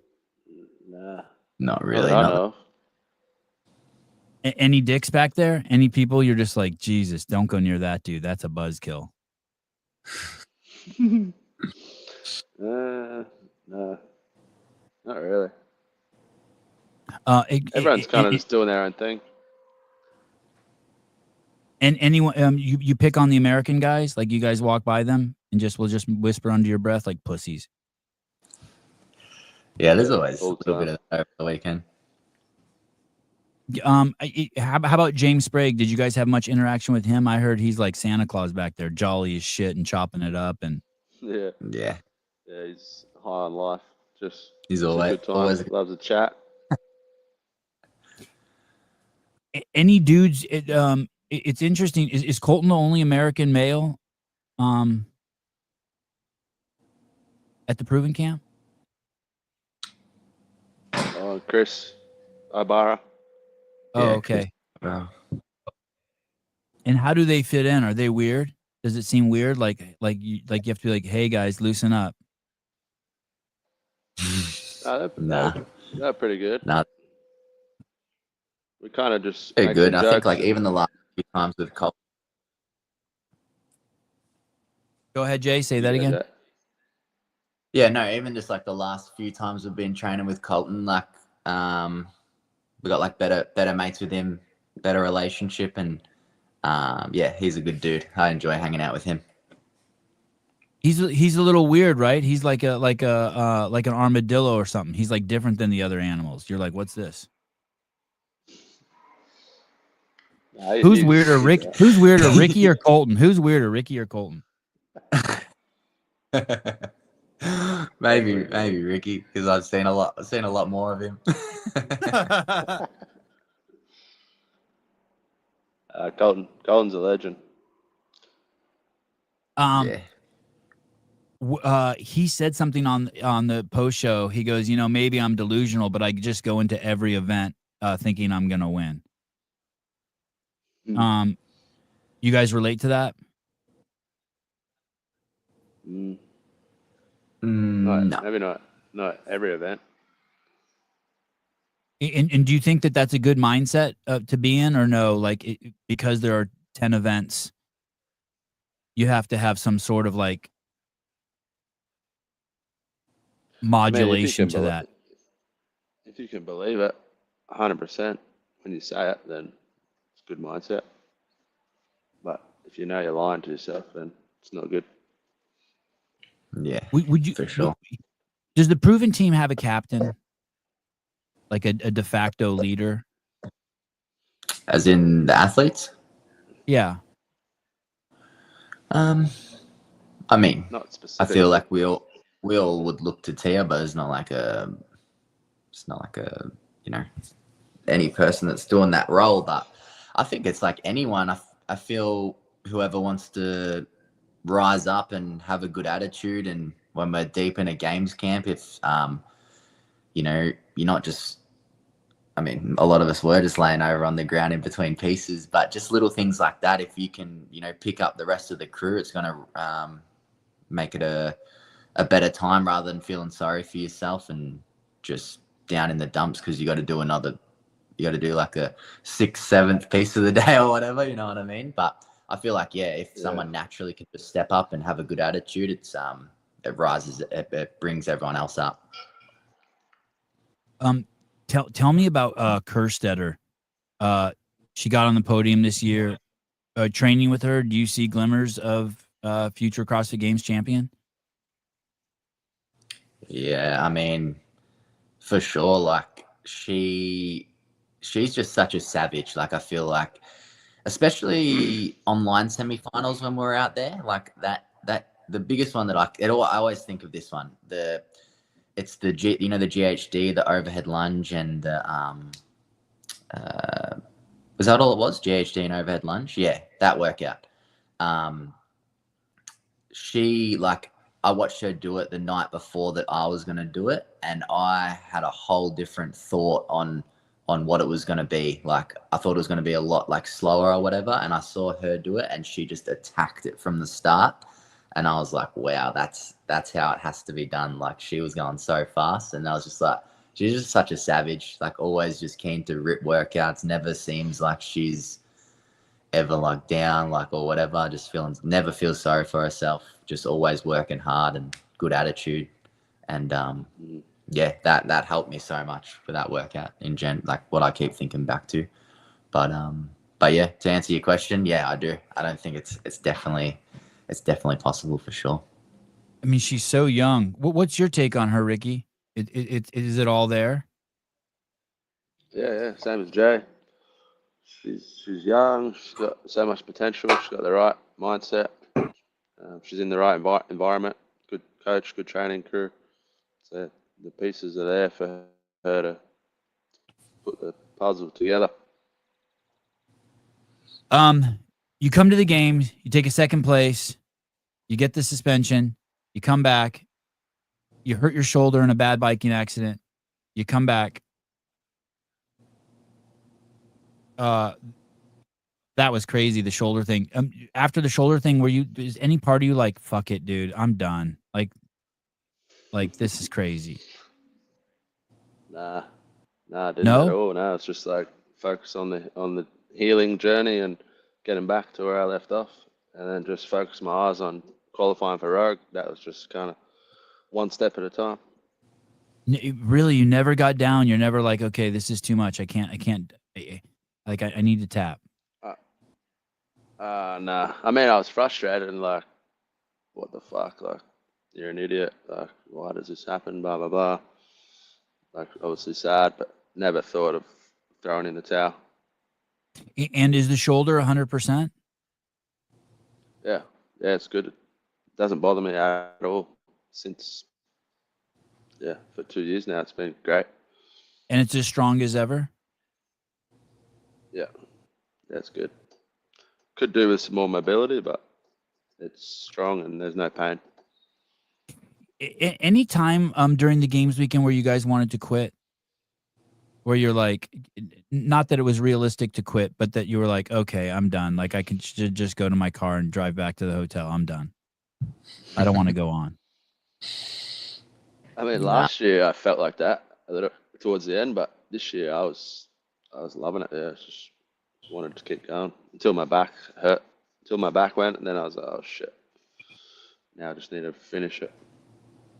How close were you to? Go ahead, Jay. Sorry, go ahead. I feel like the pain of not of quitting would be way worse than just finishing the weekend or whatever, you know. So no, I don't have those thoughts at all. How close were you to pulling out after you hurt your back, Ricky? Oh no, nowhere near it. No. Yeah. I was gonna crazy. die on the floor before I pulled out. When you go out on the floor, or when you do the CrossFit Games, when do the nerves go away? Is it when you leave the corral, or is it when you hear 3, 2, 1, go? Like, when do they finally like subside and like you're going? Yeah, probably once you once they let you out of the curtain. I feel like once you're out on the floor, it's like, for me, feels like, all right, Yeah. it's like show time or whatever, you know. So you just like click into that gear and you get the adrenaline from the crowd and whatnot. Yeah, I'd Mr. say Ricky? I feel the same. Once you get out of those curtains, the adrenaline kicks in with the crowd and the atmosphere, and then you just get locked in. You ever get so much cool adrenaline feeling. you're like vibrating on the starting line, like almost like you're having a panic attack? Yeah, No. I had that a little bit in the warm up for event 10. I was like a bit of adrenaline, like trying to fire myself up to get through it because of my back and stuff, and then just thinking of everything. I was like, so much adrenaline, like you almost like start crying. Yeah. So much adrenaline you almost start crying. And then do you have to be careful you don't get that going too soon, or do you just carry that? It's enough time to carry it onto the floor. Yeah, I think it was good kind of timing just before you go out. Will either of you win the Big W event? Maybe. If I don't, then Jay will. Yeah. Do you get paid more the higher you place? Yeah. Yeah. All right. And is the money any part of the motivation? Yeah, definitely. Like, that's what definitely helps. pays the bills. And is Maddie part of the Big W? Yeah. Okay, so that's good. And what about Tia? Tia's not doing it? No. Nah. Does she wish she was doing it? I don't think so. Don't think so. She hasn't. You haven't heard her be like, "Fuck, I wish I was going to that," and smack all these people around. Nah. Jay, is Maddie pregnant? Nah. There's a rumor that someone's pregnant. What about Tia? Is Tia pregnant? Nah. Don't think so. But you don't know for sure. Who do you think it is? I think it's Tia. Well, when I had Nick here on the show before the games, and I said, "Would you know if she's pregnant?" He goes, "Probably not." And once you have one, man, that baby factory thing just kicks in, and you know what I mean? Like, your body's just like looking for seeds. Do it again. Yeah. Oh, not that we know of. All right. I'm studying Jay's face. I think Jay knows something, but he's just No, trying to I don't play know cool. anything. I don't know nothing. Had you heard rumors that there was a girl who competed pregnant? Yeah, we heard the rumors. Even we were like, "Oh, who is it?" Yeah, no one looked pregnant out there. I'll tell you that. No one looked pregnant. Nah. I thought it was Alexis. Oh, that's not a bad guess. That's not a bad guess. Yeah, I could see how that could happen with her. Yeah. So, hey, is that Tanner Balaz guy dating her? Does she have a boyfriend? Do you guys know? Yeah, apparently. Was he back? Was he back there The guy kissing on her and stuff? Trains with her on the yeah.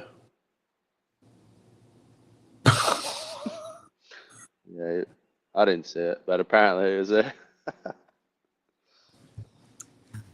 Sevon looks pregnant, Mr. Hiller. With the performance I had, do you think it was me? Oh, Hattie can't. No, you didn't look pregnant.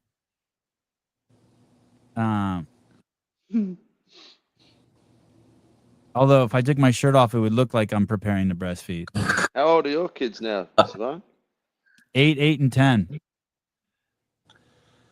8 and 10. Wow. They're cheeky. You're getting cheeky.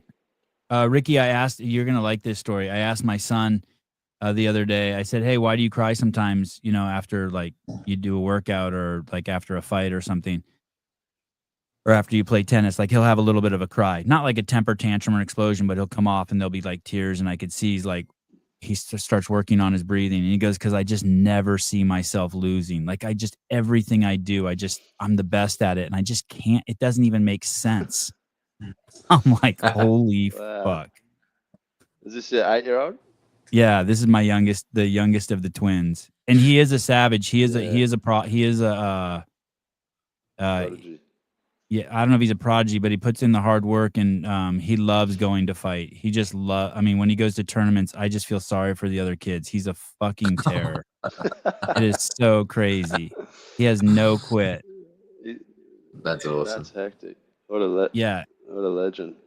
Yeah, he's like, I don't want to hurt the other kids, but if the ref doesn't stop it in time, I'll break their arm off. I'm like, holy shit. Holy shit. Savage. You having kids soon, Jay? Nah, no time soon. Yeah, you got a long time. Yeah. Yeah. How about you, Ricky? Are you having unprotected sex? Yes, but yes, but no. Yeah, we're just practicing. That's all. Hey, more practice, the better. Nothing yet. All right. Yeah, just need some more practice first, and then we'll get it done. What about, are either your parents riding you guys for that? Yeah. My family says little things here and there, but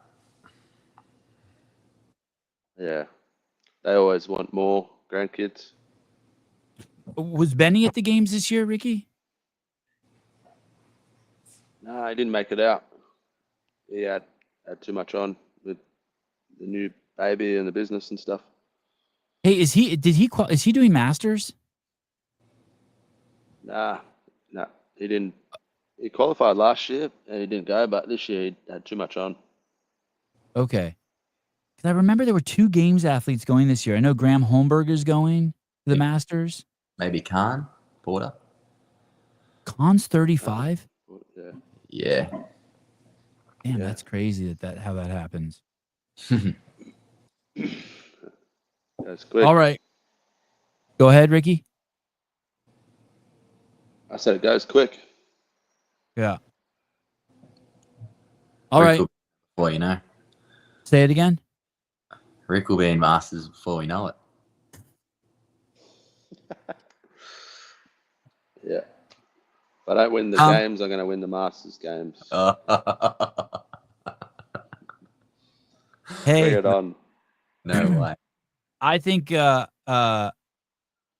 steal John Young's famous line, I think you guys have a good as chance as anyone at winning the games this year. And thanks for coming and bringing it. What a crazy group of dudes you guys were this year. Everyone showed so much promise. You guys are part of just a really cool group of guys that maybe put on the best games ever. I mean, it's got to rank up there with one of the best ever. So thank you. And thanks for coming on. And Ricky, thanks for the highest word count ever from you. That was cool. Anyways, we're just getting a bit more comfortable together, I think. All right. All right. And let me know if you guys ever come out to the West Coast. I know a filthy rich Australian lady who would be more than happy to host you in the best beach town in California. Yeah, for sure. All right, guys. Thank you. Thank you. Thanks And a lot. I'll see you guys soon. Yeah, I'll be cheering for you guys at the Big W and at Rogue for sure. Thanks, mate. Thanks, man. All right. Oh, wait, one more question. Text. Wait, one more question. Well, one more question while I have Ricky here. Ricky, how come I can text Jay in the United States, but I still have to WhatsApp you? You just don't do text? Oh yeah, I was just thinking about my reply for too long, and then when you Oh. WhatsApped, I was he's serious. I better reply. Okay. All right. So you do get the text. You just ghost me, which I'm fine with. Yeah. Okay. Yeah, I'm sorry. Right. No, I was no, just, no need. had to think about it. No need. All right. All right. All right, guys. Yeah. All right, man. Bye. See you later. Ricky Mack and Jay Crouch. That went about as good as it could possibly have gone. All right. I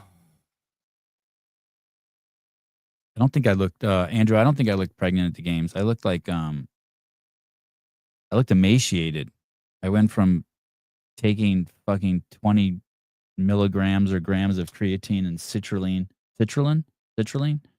a day to nothing for a week. I turned into a fucking beanpole. Turned into a little boy.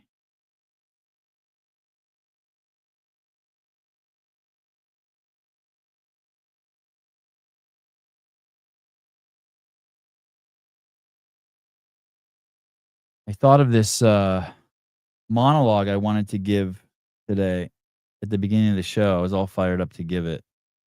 But I don't know if I have it in me anymore.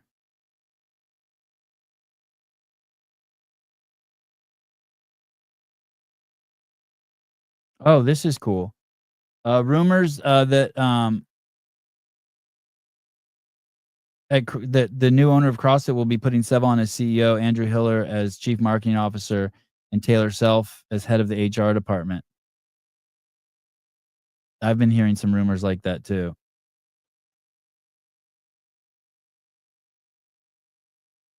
I have also heard those rumors.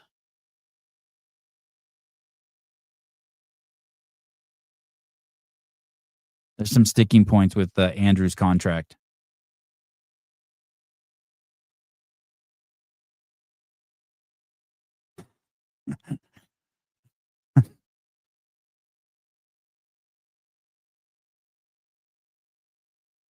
I can't say the next thing I thought. I have to edit myself. That's crazy. Just think about how crazy what I was going to say if I have to edit it.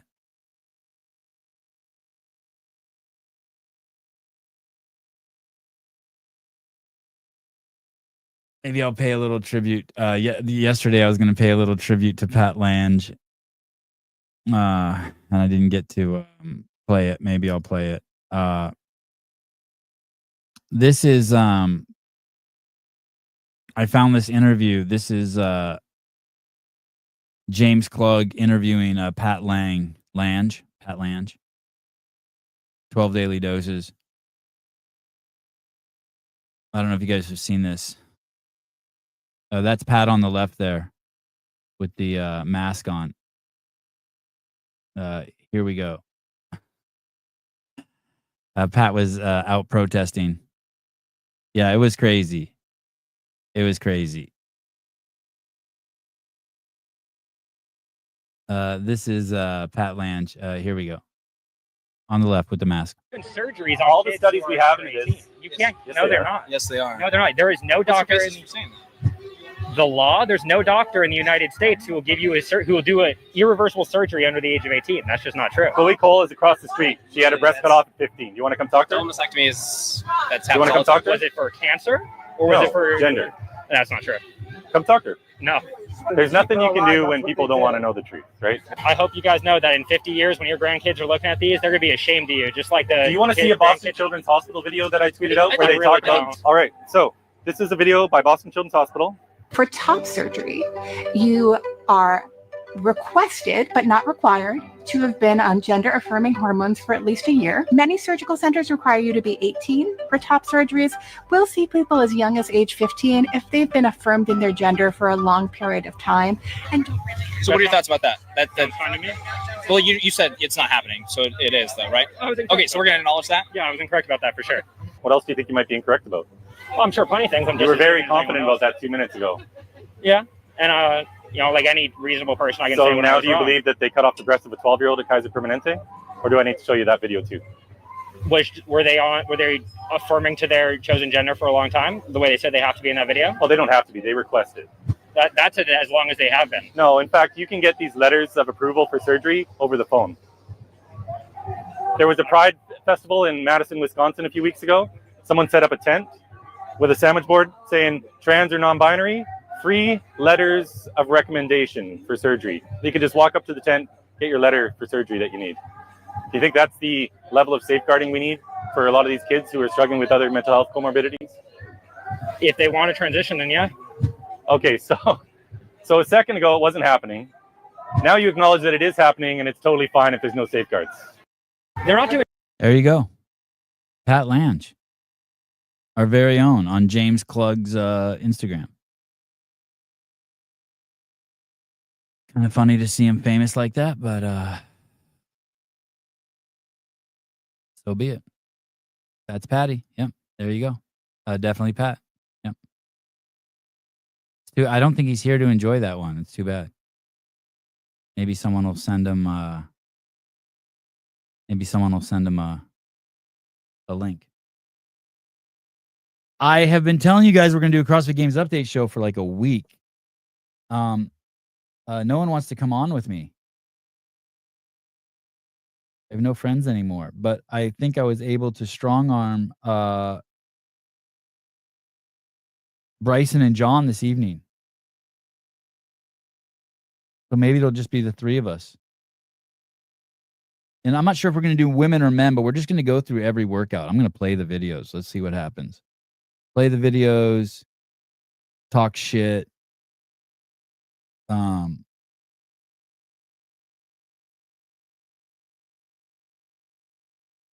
It's going to be cool.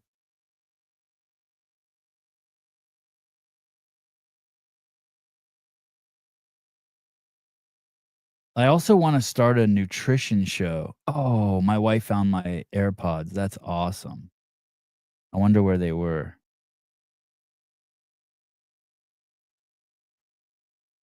I want to start a CrossFit nutrition show.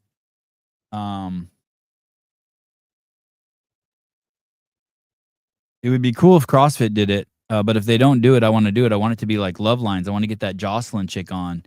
She's so fucking knowledgeable, and then like do a Sunday night show where people can call in and be like, "Is it okay if I drink Coca-Cola? How will Viagra affect my blood pressure?" Shit like that.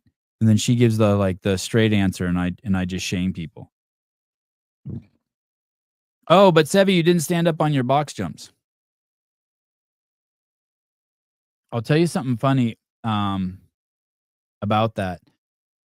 When I started CrossFit, there were a shitload of box jumps, rebounding box jumps, and you had to you didn't have to stand up. The story wasn't that you had to stand up, you had to open your hip. So if you jumped off the box and you opened your hip in the air, that was the standard. At some point before you hit the ground, your hip had to open. And but in the last like 2 months, I've been chatting with like just friend people, and like I chatted with Dave and I think Taylor and Bryson and Souza, and I've been like, God, I wonder why they don't do box jumps anymore. And everyone was talking about being worried of fucking up the your Achilles, right? Snapping your Achilles. It's like they used to do Fran at the level 1, and they stopped doing Fran at the level 1 because I guess people were pushing so hard that they would do pull-ups and they would fly off the back and hit their head. You know, and when I say people would do that, like it happens once and that scares a corporation, right? That even scared CrossFit when I was there. It's like, oh shit, we don't want to get sued. So unless you can put a crash pad under someone when they're doing Fran, they're not going to do Frans at the level 1 anymore. It's kind of a shame and kind of sad. And so the box jump was the same way. I'm trying to remember if I saw, I don't know if it was Julie Fouché or Elizabeth Akinwale, but I want to say a couple athletes maybe on box jumps. From like real box jumps, not the ones that they do today with the step downs, but from real box jumps actually hurt their Achilles. But I had been thinking about that, and I'm like, boy, I do so many box jumps. I don't do any, like, I usually don't do any crazy high reps from up high. Like, the most I'll do from 24 inches is like 10, and I warm up like crazy. It's not like something I just jump into. But then the other important thing to so you didn't have to step up. You just had to open your hip at some point in the air in the early days. And then the other thing, and there was a great comment in here. Someone's like, "Hey, he's not actually rebounding." And I guess I hadn't thought of the actual definition of rebounding, but that is true based on this guy's. It was Josh Hicks, and I concentrate on that. I always let my heel hit the ground. I remember when I was taught double unders, someone said like, "Hey, when you do double unders, remember that like your heel should always touch the ground, like it's holding a bug to the ground, but not squishing it. So like your heel should just tap, and your heel should just tap." And so Julie was rebounding on the ground. Okay, that's how she hurt hers. What happened to you?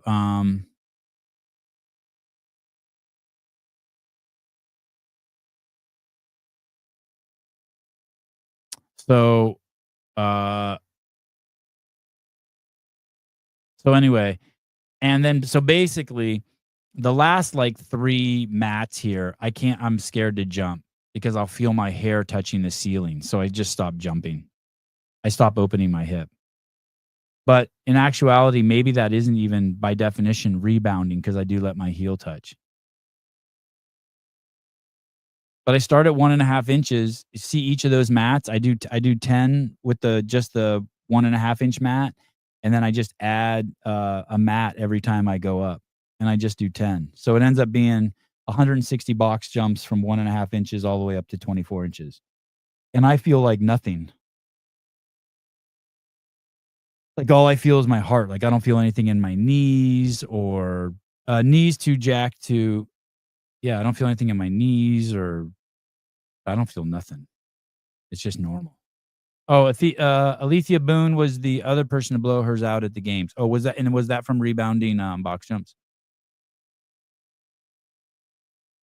I think what happened like to Will Leahy and who was it? Was it Gabby? Someone at Rogue popped it. I think they were rebounding. They had like a little extra double hop in there. Bill blew his out at I think Bill's was on a rope climb. I think Bill came down off a rope climb. Talking about sorry, I was thinking about Bill Grunler. Will Leahy. Yeah, it was somewhere. It was at some competition, but he had a little extra pop in there, I think. Like he had like a double bounce. And Josh Hicks, the medic who was in the comments, was pointing out, hey, he's not actually rebounding. So if that maybe I'm not actually rebounding. Sevy's not heavy enough to cause it. I do that same workout with a 30-pound vest. Yeah, the best comment. Please confirm whether that's 24 inch. Either it's 36 or you're definitely from the Shire. It's 24.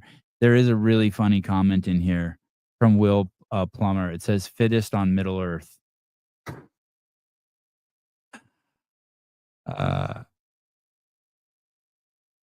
And I don't know why I wear long johns. I have 10 pairs of long johns. I wake up every morning. The first thing I do is I put them on. It doesn't matter how hot it is.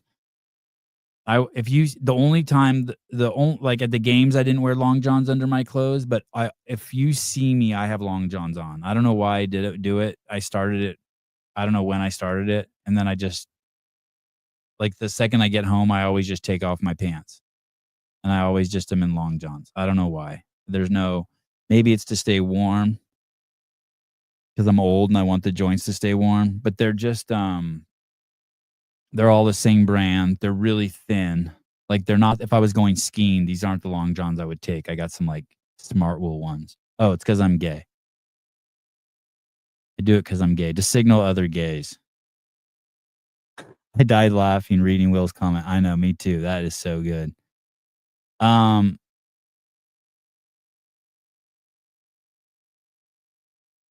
So that's the story behind that. I was just like, I just wanted to show people like, hey, it's not a big deal.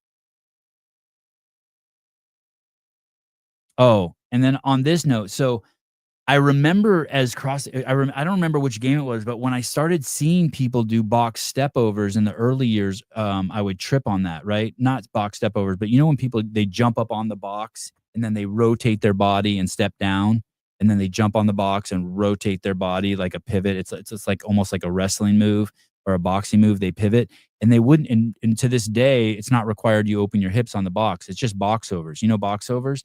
And I remember in the beginning, I struggled with that, like, because when I was brought up with CrossFit, every time you jump on the box, you have to open your hip. So it's so funny to see these people in the comments who weren't around in the old days. None of these people. These are the same people who think they've adjusted to machines and they think machines are important now. You know what I mean? Like they'll defend machines to the death, which is so funny. This new generation has helped lose our way and kind of pussify CrossFit. But I remember when I would see people do that, jump on the box and not open their hip. I mean, just in a deep squat, they rotate and step off. I remember thinking, God, that's weird. Because we were always taught when you jump on the box, you got to open your hip either at the top or open it when you jump off. So it's funny to see those same people now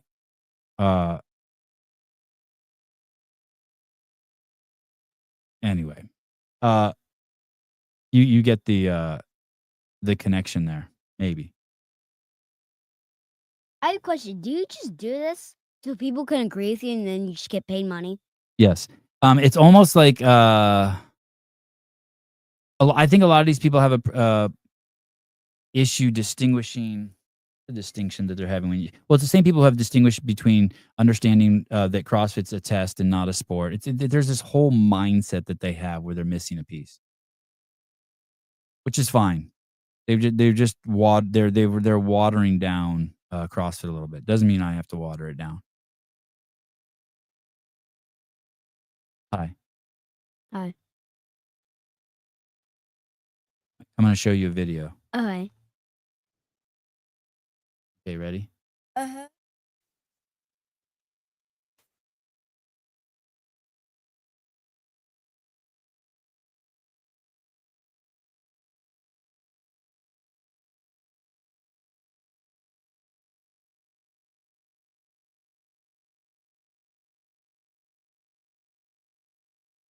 What?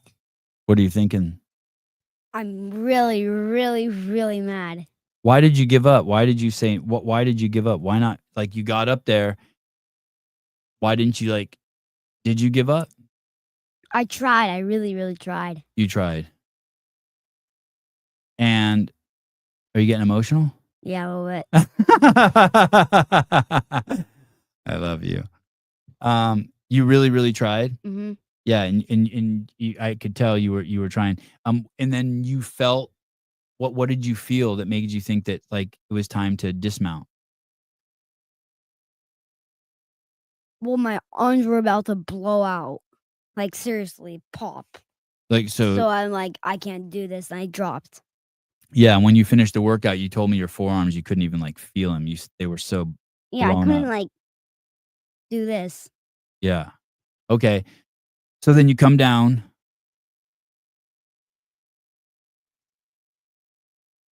And then how come you don't keep crying? When do you know you're going to try again? I stopped crying? So did you think the workout was over here? No. I knew I had to do. You did. So you were committed because I was going to tell you, hey, you don't have to do one more. I knew you were going to say that, but I'm like. You did know I was going to say that? Yeah. Would you have gotten pissed if I would have said that? Yes. They really did. Yeah, I was thinking to myself, okay, Sevi, shut the fuck up. Don't say anything. Just stay quiet. Let him process.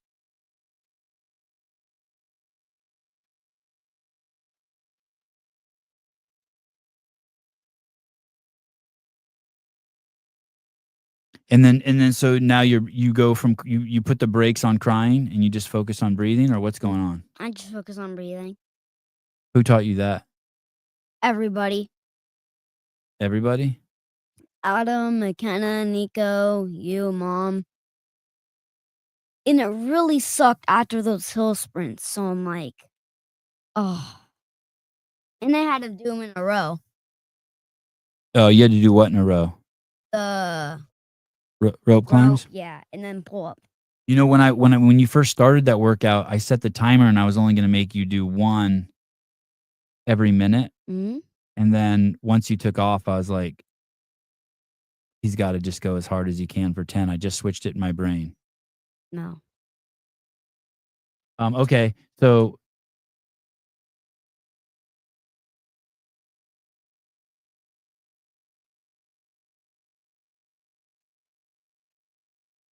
now, do you know that you're going to, are you nervous that as you climb up this, you might fail it again? Uh-huh. Really nervous. I wonder what would have happened if you would have failed it again. Mhm. Remember when in the middle of the workout, I was like, hey, quit re-gripping. Just however you grab the bar, pull. Was that bad advice that I gave you? Yes. Yeah. Yeah. Not really, but I'm glad you said you can re-grip this time because I was really mad and I was actually like grabbing the rope and like pulling myself up. Yeah.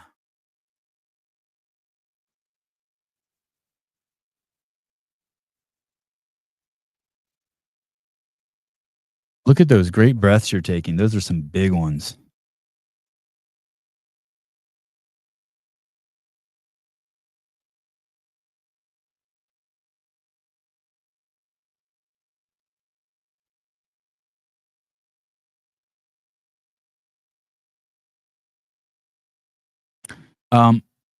Does that make sense to you, the fail thing? Yeah. Explain it to me. I need to hear it again.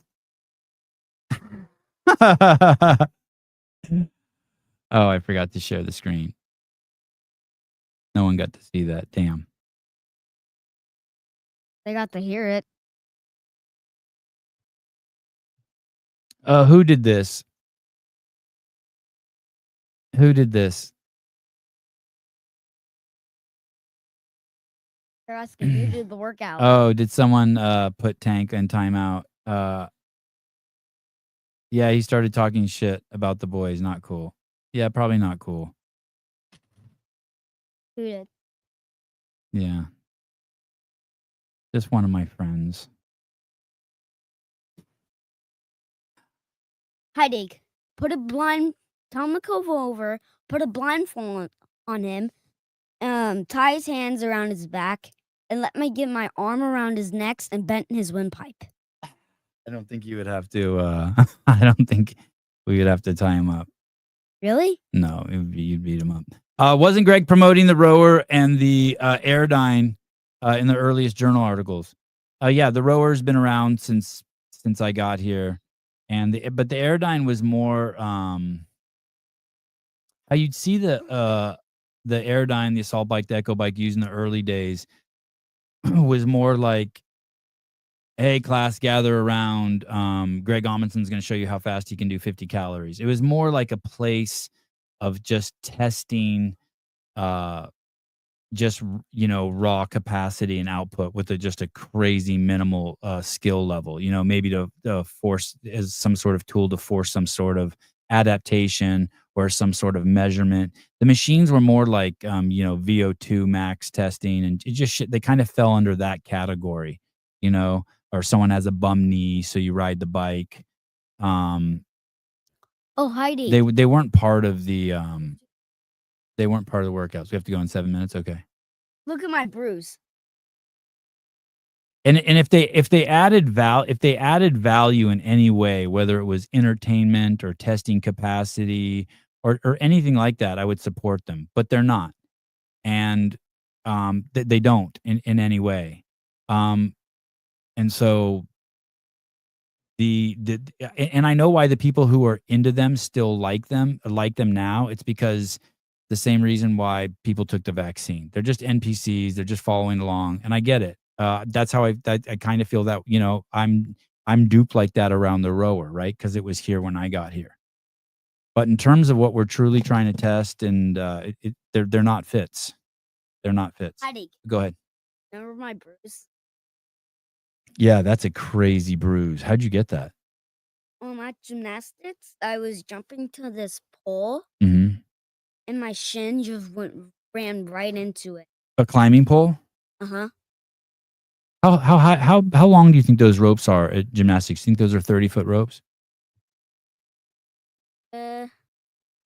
Probably. Those ones we have in the backyard are 18 feet. Yeah, Probably double that. And have you ever climbed to the top of the 30-foot rope I did. and touched? I probably got. So there's like this little. Tape around it. I probably got a little higher than that. Like.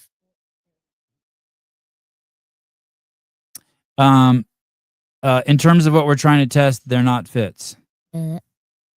Yes or no, used to test an increase in work capacity across broad time or modal domains. Jerking your dick could test that too. And the camera's on.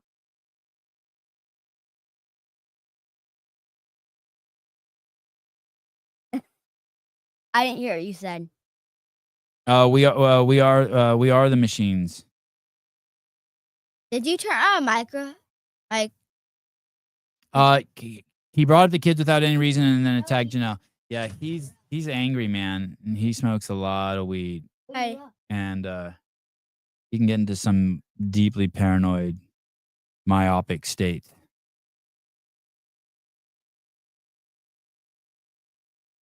It's okay. He's a good dude. He means well. Hi, babe. Send Joseph in, please. Oh, In there? yeah. Yeah. Are you gonna pull a tooth? Yeah.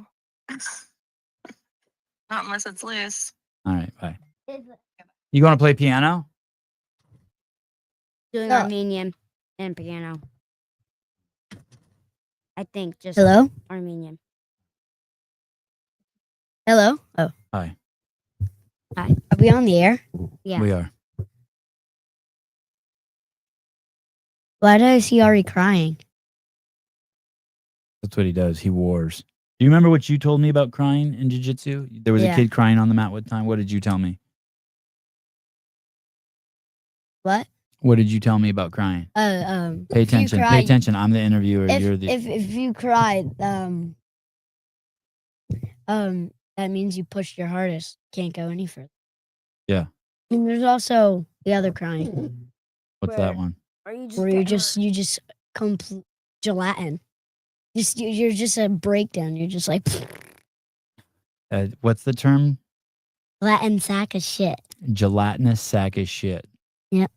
Are we allowed to say that on the air? Yeah. Yeah. Okay. That's what I call you guys when you guys have a complete fucking.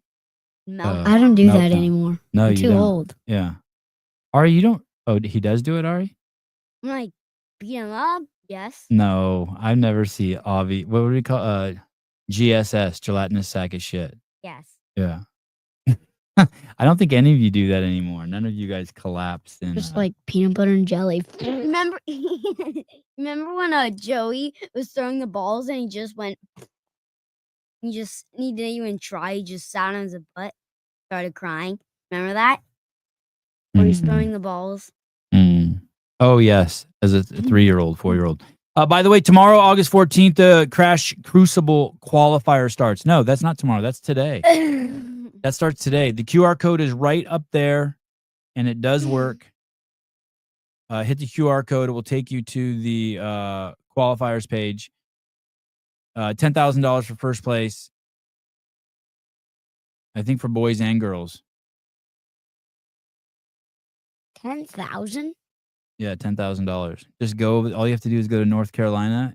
JR will be there. He'll put you through some workouts, and if you take first place, you get $10,000. What if you get like second? Yeah.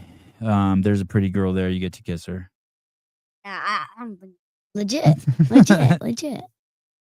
Sevi, you're digging yourself even further. Oh, Teresa. Good job.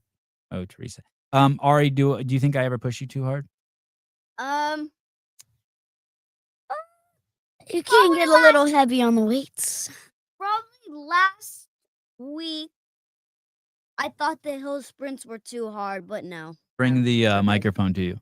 And when you did the this was Avi's first week of doing hill sprints, Yeah. and he got very sore. Did you get very sore the second time you did hill sprints? No. No. So you what's that called? Adapting. Adapting. Adaptation. Adaptation. You think I don't go heavy on the weights? I go so light on the weights, don't I? I'm joking. For you. Oh. But yeah, I think pushing us is good. I think Do you think I push you? I don't even feel like I push you. Do I push you? sometimes.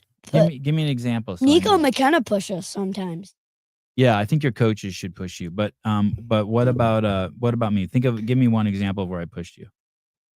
Yeah, I can't really think about it. You kind of only push us on the hill sprints. You barely give us any break when we get to the finish line, and that's for like during creatine. Yeah, that's the reason why I do that when you walk down from the hill sprints. Yeah. The reason why as soon as you guys cross the line, I say go. Oh, cause what? Usually we don't have much time in the tournament to rest. Well, yes, that, and I don't want you guys to get in your head and start thinking. So I just I don't want you to be like, oh, this sucks, or really one more. So as soon as you get to the bottom, I do that while I'm running. You do. You see how Ari runs? He's like, Yeah, I've seen a bunch of CrossFit Games athletes run like that. Pat Barber and Spieler used to do that. Their head would bobble a little bit. Do you know why he's doing it? I feel like once I started running uphill, and then when I got to the bottom, I was running flat for a little bit. I felt like I was gonna rip out of my shoes Do you know why he bobbles his head like that? to get like momentum and stuff. Yes. If you see fat people walk sometimes to generate momentum, they'll swing from right to left to try to generate forward Yeah, I see momentum. that. Whereas people who are just regular, to generate momentum, they just lean forward. You're saying Ari's not regular? No, there's nothing regular about Ari. Absolutely nothing regular about Ari. Yeah, and do you think that that you have two Hey, big? remember what I told you last night? No, When we were in bed? Can you say it on the air? Probably not. What did you tell him? Probably not. What did you tell him? Remember I was telling you about that guy's face? Oh yeah, don't bring that up. No, don't bring that up. Please don't bring that up. Holy shit, are you crazy? Flat Yeah, do not bring that up. iron? Too late now. Hey, the importance of being in really uncomfortable situations like the hill sprint or like the huge sets of burpees we do sometimes. Did you just change the subject? As fast as we do is you're going to go somewhere and fight, and we see people getting injured in those fights. So I can't have you go there and you guys not be like fully prepared. Yeah. So Yeah. it's not fun for me to ask you guys. I don't like to see you guys hurt either, but I just have to when you're hurting, I just take some deep breaths and be like you're doing 50 burpees for time, and it's like, and then I know that you don't know this, but you're only going to get a minute rest and have to do it again. I'm not like happy to share that information with you. You just have us do it. I just have you do it. But I am proud of you always when you finish. I'm like, damn. Could you do the 50 burpees thing that I did? I could do 50 burpees in 2 minutes, but if you gave me a minute rest and asked me to do it again, I could not do it in 2 minutes. And I don't think I'm mentally strong enough to I mean, you beat the first time you did it with a 4-pound vest, and the second time you did it without a vest. You think you could do 6 3 pounds. minutes, I know, it was 100 burpees? No, 6 pounds. I could do 100 burpees, but not like you guys. No, can. for time. Yeah, I could do that. It's so hard. What's your fastest? 3 minutes and 52 seconds. 3:52. Feel like I could beat it. I feel like I could beat mine easy. Mine last time I did it was like 5 seconds. 5 minutes. 5 minutes. I think it's the world record because think about it. You have to do like burpees and you have to do like 50 burpees in like 2 minutes, and then the other 50 in 2 minutes. It's hard. It hurts your brain to realize And I you did have it to do it again. faster than 50 burpees in 2 minutes one Yeah. time. I think But Ari if did you this. think and with no rest. I think Ari did the second set of burpees in 1:47. Second set of 50. Hey, Sevon. What's up, Mr. Doses? I heard my interview made the show today. Those guys got me good. You're a good dude, Mr. Well, Doses. Heidi, Yes. if Ari kept that up with no rest, you could have beaten mine. Yeah. What? But 140 and you know the first round he did with a vest, but 147 and 147 is what? And that's 26 seconds. So that's it would have been 3 minutes and 34 seconds. Holy shit. That's fast. I bet you there's no. I would be very hard pressed to find someone who could do 100 burpees anywhere in the world faster than that. What did I say? 334. yeah. Yeah, I don't think I've ever seen that. Has anyone seen that? 334 for 100 burpees. I've seen 230. You've seen what? 230.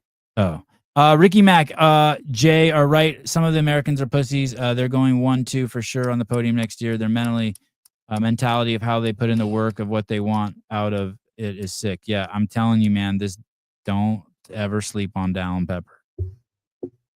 He is Dallin's cool. Dallin's very cool, and he's disgruntled. Oh, I should go. I just got a note from my wife. Okay, bye. Dallin. Go ahead. Tell me about Cool. Dallin Pepper. He is cool. All those top guys. Was are he pretty cool. fittest once? Yeah, as a kid, he won the he was fittest kid in the world, I think 3 years in a row or some shit like that. Damn. Did I be fittest kid? No. I don't Or want would you. I get smoked? I don't want you to be the fittest kid. Why? I don't know. I mean, if you want to try, it's I feel like I could do it. it's not functional. Like, what are you going to do with that? I don't know. But if you wanted to, whatever you want to do, I'll support you. Didn't Colton make money for doing? Yeah. It's a hard way to make money. Really hard. Yeah. All right, guys. Love you guys. I'll see you tonight. Right now, the show is scheduled for 5 p.m. or 6 p.m. And I got Mr. John Young and Bryson Del Monte. There'll be some good fighting. We're going to go through, it's going to be 2 separate shows, but the first show tomorrow night we'll either go through the men or the women. And we're just going to go through every event and just hang out, chop it up. I'll open the phone lines. You can feel free to call and argue. Bye-bye.